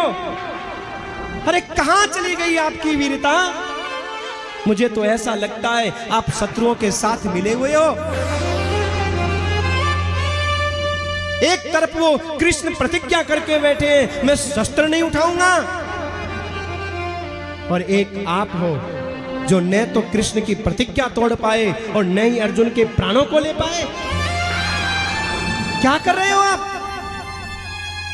और जब बार बार दुर्योधन ने इस बात को कहा, पितामह भीष्म कहते हैं मुझे आज भी वो दिन याद है जब मैंने भी प्रतिज्ञा की, और मैंने प्रतिज्ञा की कल के युद्ध में या तो अर्जुन नहीं रहेंगे और या फिर कृष्ण की प्रतिज्ञा नहीं रहेगी, या तो अर्जुन के प्राण नहीं रहेंगे या कृष्ण की प्रतिज्ञा नहीं रहेगी। ये पितामह भीष्म धरती तारे नक्षत्र आकाश को साक्षी मान करके प्रतिज्ञा कर रहे हैं। और जब मैंने प्रतिज्ञा की तो धरती डोल गई। मैं पितामह भीष्म की प्रतिज्ञा से धरती डोल गई, क्योंकि पितामह भीष्म की प्रतिज्ञा कभी असत्य नहीं होती। रात्रि का वो अंधेरा दूर गया, सूर्य का उदय हुआ, और प्रातः काल के सूर्य उदय के साथ में युद्ध का शंख बजा, और जैसे ही युद्ध का शंख बजा दोनों ओर से सेनाएं दौड़ पड़ी। दोनों ओर से सेनाएं दौड़ी पड़ी, एक तरफ से कौरवों की सेना दौड़ी, एक तरफ से पांडवों की सेना दौड़ी, दोनों ओर से सेनाएं दौड़ी। आज सब लोग इस प्रतीक्षा में थे कि आज युद्ध का परिणाम होगा क्या। क्या पितामह भीष्म की प्रतिज्ञा टूटेगी, या आज अर्जुन के प्राण छूटेंगे, या आज द्वारिका नाथ अपनी प्रतिज्ञा तोड़ देंगे? होगा क्या? दोनों ओर से सेनाएं मारो मारो की आवाज करने लगी। दोनों ओर से महाराज हाथी वाले दौड़ पड़े, घोड़े वाले दौड़ पड़े, दोनों ओर से पैदल वाली सेनाएं दौड़ पड़ी। हाथी वालों से हाथी वाले टकरा गए, घोड़े वालों से घोड़े वाले टकरा गए, पैदल वालों से पैदल वाले टकरा गए, तलवारों से तलवार टकराई, भालों से भाले टकराए, बाणों से बाण टकराए, और चारों ओर हाहाकार मच गया। चारों ओर से मारो मारो की आवाजें आने लगी, गर्दनें कटने लगी, रक्त बहने लगा, खून की नदियां बहने लग गईं। धीरे धीरे सूर्य अस्ताचल की ओर जाने लगा। दुर्योधन ने देखा सूर्य अस्ताचल की ओर जा रहा है, लेकिन पितामह भीष्म अपनी प्रतिज्ञा पूरी नहीं कर पाए अभी तक। दुर्योधन पितामह भीष्म के पास आकर के बोला, पितामह क्या कर रहे हो? हाँ? अरे याद करो अपनी प्रतिज्ञा को। सूर्य अस्ताचल की ओर जा रहा है, न तो अर्जुन के प्राण छूटे और न कृष्ण की प्रतिज्ञा टूटी है। क्या कर रहे हो? और तब महाराज पितामह भीष्म ने अपने सारथी को आदेश दिया, सारथी मेरे रथ को अर्जुन के रथ के सामने लेकर के चलो। और जैसे ही पितामह भीष्म का रथ अर्जुन के रथ के सामने आकर के खड़ा हुआ, अर्जुन ने पहला बाण चला करके पितामह भीष्म को प्रणाम किया, और पितामह भीष्म ने पहला बाण चला करके अर्जुन को आशीर्वाद दिया, विजयी भव पुत्र विजयी भव। मेरे ऊपर बाण चलाते समय तुम्हारे हाथ नहीं कांपे। क्यों? क्योंकि अर्जुन जब बाण चलाते थे पितामह भीष्म की ओर, तो भगवान से कहते थे, प्रभु मैं बाण नहीं चला सकता। क्यों? ये मेरे दादा पितामह भीष्म हैं, जिनकी गोदी में मुझे पाल पोस करके बड़ा किया है। ये वो पितामह भीष्म हैं जिनके हाथों से मैंने भोजन ग्रहण किया है। ये पितामह भीष्म हैं जिनके लाड प्यार और दुलार से मैं बड़ा हुआ हूं। मैं बाण नहीं चला सकता। और पितामह भीष्म इस बात को जानते हैं, इसलिए पितामह भीष्म ने अपना बाण छोड़ करके अर्जुन को आशीर्वाद दिया, पुत्र मैं आशीर्वाद देता हूं, इस दादा पे बाण चलाते समय तुम्हारे हाथ नहीं कांपे, ये मेरा आशीर्वाद है। बाण पर बाण चलने लगे, पर अर्जुन बाण चलाने में सक्षम नहीं हो पा रहे। दुर्योधन पास में आके बोला, पितामह भीष्म क्या कर रहे हो? ये क्या चूहा बिल्ली वाला खेल खेल रहे हो? अरे सूर्य अस्ताचल की ओर जा रहा है, अपनी प्रतिज्ञा को पूरा करो। और महाराज पितामह भीष्म ने बाण चलाया, अर्जुन का रथ पीछे हटा, फिर बाण चलाया, अर्जुन का धनुष हाथ से छूट गया, फिर बाण चलाया, तरकश दूर जाकर के गिरा। दुर्योधन ने कहा पितामह भीष्म वो बाण निकालो जिस पर अर्जुन के प्राण लिखे हुए हैं। और महाराज अब की बार जो बाण निकाला वो अर्जुन के प्राण लेने वाला था। और जैसे ही पितामह भीष्म ने उस बाण को चलाया और भगवान ने देखा ये बाण अगर अर्जुन के लग गया तो अर्जुन के प्राण चले जाएंगे। मेरे ठाकुर ने रथ की रस्सियों को छोड़ दिया और खड़े हो गए, अर्जुन को पीछे धकेल दिया और उस बाण को अपनी छाती के ऊपर ले लिया। और जैसे छाती के ऊपर बाण को लिया और बाण लेने के बाद में अर्जुन तो बेहोश होकर के गिर पड़े। बाण अपनी छाती पर लेने के बाद भगवान ने देखा पितामह भीष्म ऐसे मानने वाले नहीं है, तुरंत रथ से नीचे कूद गए। धृतरथ भया चलत रथ का पहिया उठा लिया और कहा सावधान पितामह भीष्म, अगर एक भी बाण चलाया तो ये रथ का पहिया सुदर्शन चक्र बन करके आपके प्राणों को ले लेगा। दौड़ पड़े महाराज रथ के पहिए को लेकर के, और जैसे ही रथ के पहिए को लेकर के दौड़े धरती डगमगाने लगी, कांप गई धरती। और महाराज धरती जब कांपी और कहने लगी प्रभु अपनी प्रतिज्ञा मत तोड़ो, अपनी प्रतिज्ञा मत तोड़ो। भगवान ने अपना उत्तरीय पृथ्वी पर डाल दिया और कहा सुनो तुम सिर्फ घर तक सीमित रहो, बाहर में क्या करता हूं ये बोलने की तुम्हें कोई आवश्यकता नहीं है। आगे बढ़े। अर्जुन को होश आया, अर्जुन ने दौड़ करके भगवान को बाहों में भर लिया, युधिष्ठिर ने बाहों में भर लिया। हे प्रभु मर जाने दो, हमारे लिए प्रतिज्ञा मत तोड़ो, हमें मर जाने दो, हमारे लिए प्रतिज्ञा मत छोड़ो।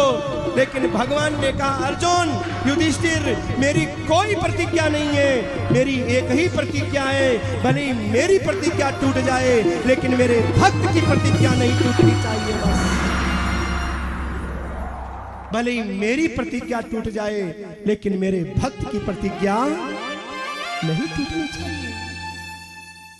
प्रबल प्रेम के पाले पड़कर प्रभु को नियम बदलते देखा, अपना मान भले टल जाए पर भक्त का मान न टलते देखा। आज पितामह भीष्म उसी बात को याद करते हुए आंखों से आंसू बहाते हुए रोते हुए कहते हैं ठाकुर जिस छाती के ऊपर मैंने आपको बाण चला करके और विदीर्ण किया, आपको दुखी किया, आज आप मुझे दर्शन देने के लिए आए। क्या कृपालुता है आपकी, क्या दयालुता है। और सुंदर महाराज भगवान की स्तुति करते हुए पितामह भीष्म ने अपने प्राण ज्योति को भगवान के चरणों में समाहित कर दिया। बोलो भक्तवत्सल भगवान। और इसके बाद भगवान द्वारिका में आते हैं। द्वारिका में भगवान का बहुत सुंदर महाराज स्वागत होता है और स्वागत के बाद में पीछे से परीक्षित का जन्म होता है। भगवान इस धरा धाम से छोड़कर के गोलोक धाम जाने की तैयारी कर रहे हैं। अर्जुन भगवान से मिलने के लिए गए और जब भगवान से मिलने के लिए अर्जुन गए और जब भगवान धरा धाम को छोड़ करके गोलोक धाम चले गए, अर्जुन लौट करके आए। पांडवों को पता चला कि भगवान धरा धाम को छोड़ करके गोलोक धाम चले गए। कुंती माता ने तो अपने प्राण उसी समय छोड़ दिए। धृतराष्ट्र गांधारी को विदुर जी लेकर के चले गए। सप्त सरोवर वहां जाकर के अपने प्राणों का त्याग किया।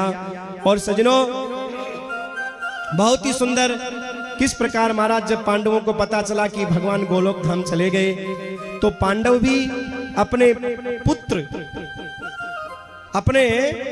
पुत्र के पुत्र अभिमन्यु के पुत्र परीक्षित को राजगादी दे करके और महाराज स्वर्गारोहण कर गए, स्वर्ग की ओर चले गए।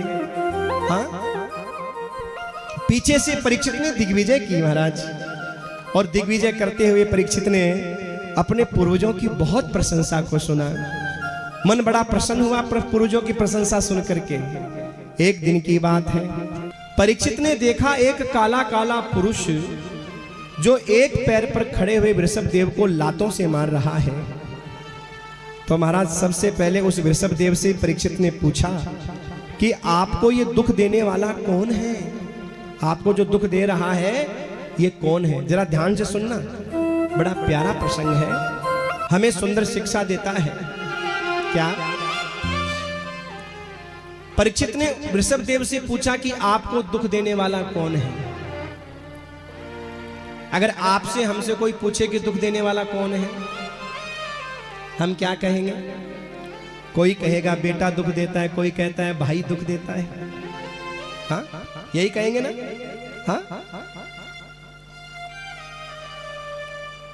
कोई कहेगा हमारे ग्रह नक्षत्र ऐसे हैं जो हमें दुखी किए हुए हैं। पर जरा ध्यान से सुनो, वृषभ देव ने क्या कहा। भागवत के प्रथम स्कंद के 17वें अध्याय का 18वां श्लोक, बड़ा प्यारा श्लोक है, बड़ा प्यारा भाव है। वृषभ देव कहते हैं, मैं किसका नाम लूं कि मुझे कौन दुख दे रहा है। नैवयं क्लेश बीजान यतस्यु पुरुषर्षभ पुरुषं तं बीजानीमो वाक्य भेद विमोहितः। वृषभदेव कहते हैं, मैं किसका नाम लूं कि मुझे कौन दुख दे रहा है। क्यों? क्योंकि दुनिया में एक बात कोई नहीं बोलता, सब अलग अलग बोलते हैं। कोई कहता है बेटा दुख दे रहा है, कोई कहता है भाई दुख दे रहा है, कोई कहता है हमारा बाप ही ऐसा है हमें दुख दे रहा है, कोई कहता है हमारे ग्रह गोचर ऐसे हैं वो हमें दुख दे रहे हैं। भागवत के प्रथम स्कंद के 17वें अध्याय का 18वां श्लोक, वृषभ देव कहते हैं, नैवयं क्लेश बीजानि यतस्यु पुरुषर्षभ पुरुषं तं बीजानीमो वाक्य भेद विमोहितः। मैं किसका नाम लूं कि मुझे कौन दुख दे रहा है। क्यों? क्योंकि एक बात कोई नहीं बोलता। कोई कहता है बेटा दुख दे रहा है, कोई कहता है भाई दुख दे रहा है, कोई कहता है ग्रह गोचर दुख दे रहे हैं। एक बात कोई नहीं बोलता महाराज। हाँ? पर वृषभदेव कहते हैं कि मैं तो यही कहूंगा, क्या कोई किसी को दुख नहीं देता, हर आदमी का किया हुआ कर्म ही उसे दुख देता है। मत दो अपनी माँ को दोष, ये कर्मों की रेखा महाराज है। माता पुत्र जन्या तो सुंदर, माँ ने 2 बच्चों को जन्म दिया पर कर्म नहीं समझ पाई। दुख बराबर जन्म देने में सहन किया है, गर्भ में सहन किया है, पालने में सहन किया है, लेकिन दोनों के कर्म अलग अलग हैं। एक सपूत बन गया, एक कपूत बन गया। इसमें माँ का क्या दोष? हाँ? कोई किसी को सुख नहीं देता, कोई किसी को दुख नहीं देता। परीक्षित समझ गए। परीक्षित ने कहा महाराज मैं समझ गया। क्या? बुरे आदमी की बुराई करना भी अधर्म का भागी होना होता है, इसलिए आप बुराई नहीं कर रहे हो इसकी। आप साक्षात धर्म है, विरसो ही भगवान धर्म। आप साक्षात धर्म है, आप बुराई नहीं कर रहे हो। पर मैं इसको छोड़ने वाला नहीं हूं, मैं इसको नहीं छोड़ूंगा। तलवार निकाली महाराज मारने के लिए, और जैसी तलवार निकाली वो काला काला पुरुष शरण में आ गया। और सजनों, हमारे यहाँ की परंपरा रही है क्या, जो शरण में आ गया उसे क्षमा कर दिया। जैसे ही महाराज वो काला काला पुरुष शरण में आया, परीक्षित ने कहा निकल जा मेरे राज्य से, चला जा, तुझे मेरे राज्य में रहने का कोई अधिकार नहीं है। हाथ जोड़ करके बोला सरकार, चारों ओर तो आपका ही राज्य है, कहाँ जाऊंगा, रहने के लिए कुछ स्थान दे दो, मैं रह जाऊंगा। परीक्षित ने सोचा बात तो सही है, चारों ओर मेरा ही राज्य है। तो देखो, शरण में आए हुए की रक्षा करना ये भारतीयों का बहुत पहले से संस्कार रहा है। ये अलग बात है कि हमारी इसी संस्कार को लोगों ने हमारी कायरता मान लिया। आप देखो, परीक्षित ने रहने के लिए 4 स्थान दिए। भागवत के प्रथम स्कंद के 17वें अध्याय के 38वें श्लोक में 4 स्थान दिए। द्यूतम पानम स्त्रियेषु यत्रा धर्मश्चतुर्विध। द्यूतम पानम स्त्रियेषु यत्रा धर्मश्चतुर्विधः।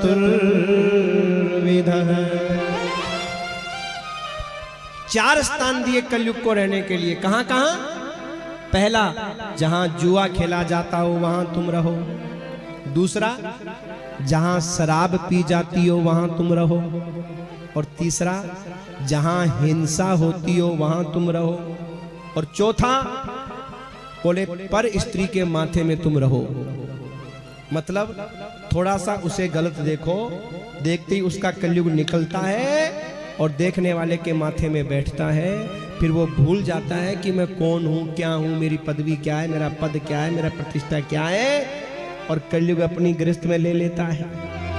4 स्थान भागवत के प्रथम स्कंद के 17वें अध्याय के 39वें श्लोक में।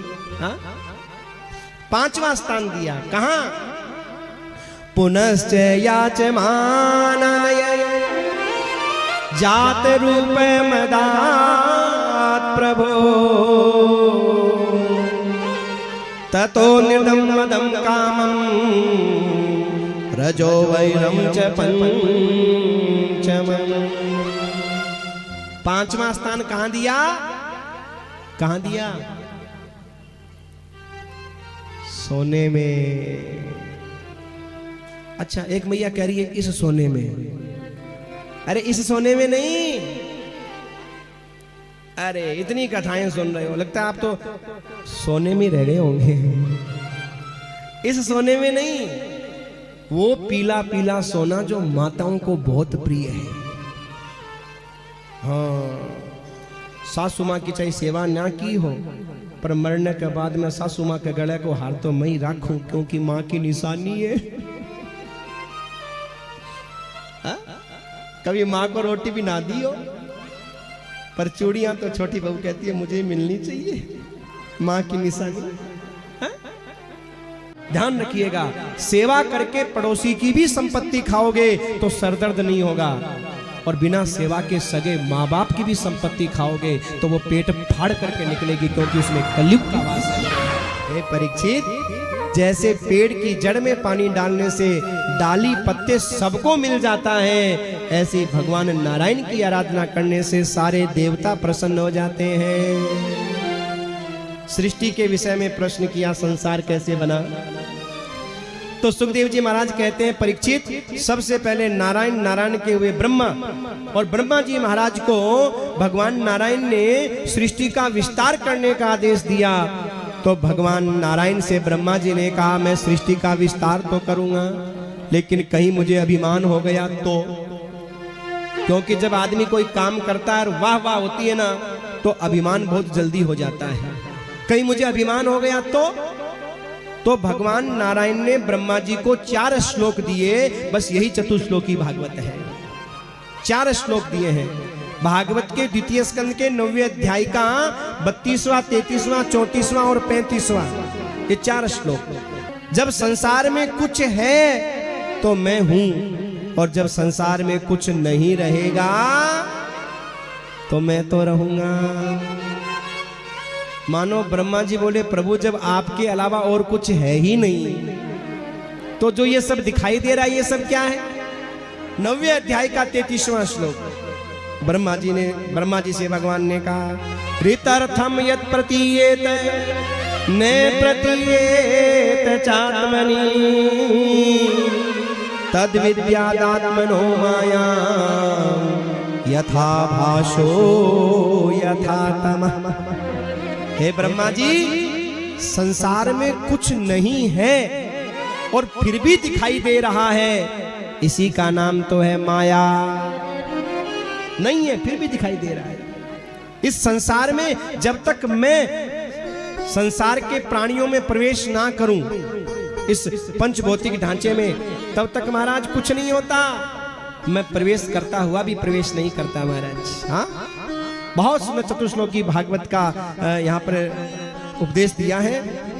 द्वितीय स्कंद को नमन करके तृतीय स्कंद में प्रवेश किया, और तृतीय स्कंद में उद्धव और विदुर जी की भेंट का सुंदर प्रसंग सुनाते हुए किस प्रकार मैत्री ऋषि के पास में भेजा है उद्धव जी ने विदुर जी को, और उसके बाद में वहां जब सृष्टि के विषय में प्रश्न किया तो उन्होंने भी इसी प्रसंग का उत्तर दिया कि कैसे संसार बना। सबसे पहले भगवान नारायण के ब्रह्मा जी ने सृष्टि का जब विस्तार प्रारंभ किया तो सबसे पहले सनकादिगण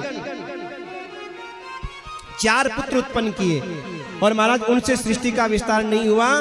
तब जाकर के महाराज उन्होंने 10 मानसिक और पुत्र उत्पन्न किए। हाँ, भ्रकुटी से रुद्र देवता का प्राकट्य हुआ, पर सजनों इससे सृष्टि का विस्तार नहीं हुआ।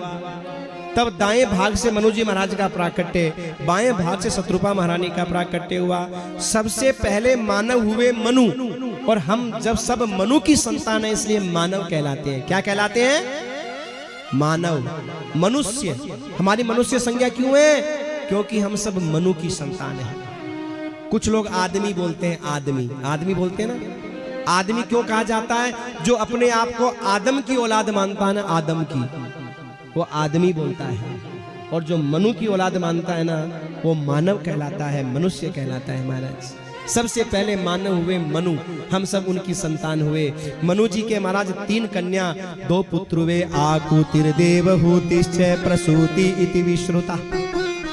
आकुति, देवहूति और प्रसूति। आकुति का विवाह रुचि प्रजापति के साथ में हुआ, और माता देवहूति का विवाह है कर्दम ऋषि के साथ में हुआ, जिनके यहाँ साक्षात भगवान कपिल नारायण का अवतार होता है। और सज्जनों, सांख्य शास्त्र का उपदेश देते हैं कपिल गीता। देखो, जैसे महाभारत में कृष्ण गीता है ना, ऐसे ही भागवत में कपिल गीता है। भागवत के 3 स्कंद के 25वें अध्याय के 7वें श्लोक से कपिल गीता आती है। पर देखो, मैं कपिल गीता का विस्तार आज नहीं करूंगा, कपिल गीता तो कल सुनाऊंगा। परम पूज्य राष्ट्रीय भागवताचार्य श्री गोविंद भैया जी अपनी भागवत कथाओं और प्रवचनों के माध्यम से सरल भाषा में भगवत ज्ञान का प्रकाश फैलाकर भारतीय संस्कृति, अध्यात्म और सभ्यता को पूरे विश्व में पहुंचा रहे हैं, जिससे मानवता को सही राह मिल रही है और लोग अपने जीवन में शांति, प्रेम व सच्ची खुशी पा रहे हैं और आध्यात्मिक रूप से सशक्त हो रहे हैं। पूज्य आचार्य श्री गोविंद भैया जी महाराज ने श्री 1008 श्रीमद जगत गुरु रामानुजाचार्य परमहंस परिव्राजकाचार्य त्रिदंडी जीयर स्वामी श्री देवनारायणाचार्य जी महाराज और गुरुदेव परम पूज्य आचार्य श्री कृष्ण किंकर जी महाराज से शिक्षा प्राप्त की। मात्र 9 वर्ष की आयु में उन्होंने पहली बार भागवत रसिकों को ज्ञान सुधा का रसपान करवाया। आज भी वे भागवत कथा, श्री राम कथा, देवी भागवत, हरिवंश पुराण, नानी by rho Miro, Khatu Shyam कथा और शिव महापुराण कथा द्वारा लोगों का मार्गदर्शन कर रहे हैं। पूज्य आचार्य श्री गोविंद भैया जी महाराज अपने गुरुदेव परम पूज्य आचार्य श्री कृष्ण किंकर जी महाराज के मार्गदर्शन में श्री धाम वृंदावन में महत्वपूर्ण पारमार्थिक परियोजनाएं चला रहे हैं। शिक्षा मंदिर भवन, यहाँ विद्यार्थियों को निःशुल्क शिक्षा दी जाएगी, जिससे वे संस्कार युक्त शिक्षा प्राप्त कर सकें।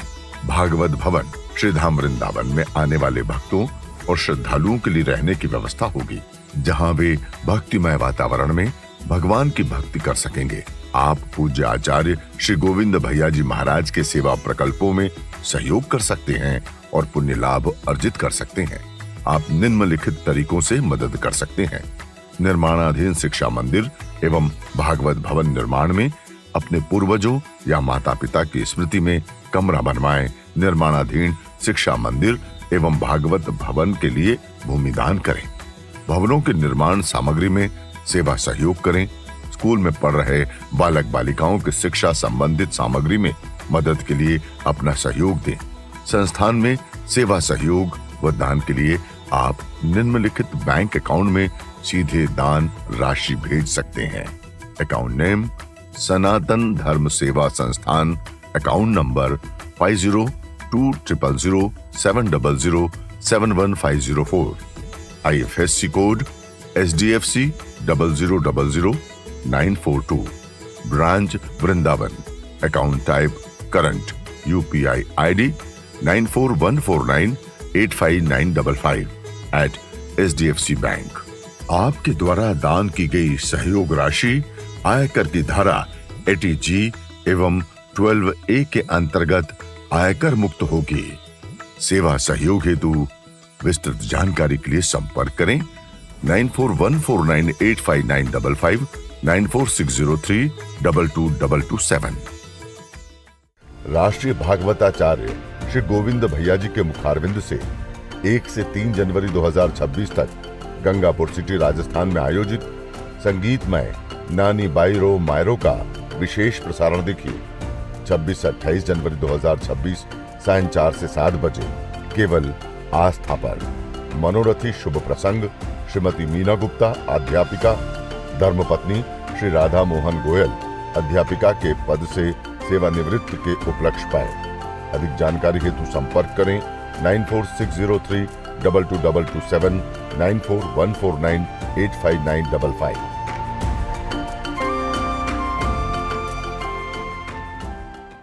मुंह से निकले अपशब्द आकाश की ओर फेंके गए पत्थर के समान है, जो लौटकर फेंकने वाले पर ही गिरता है।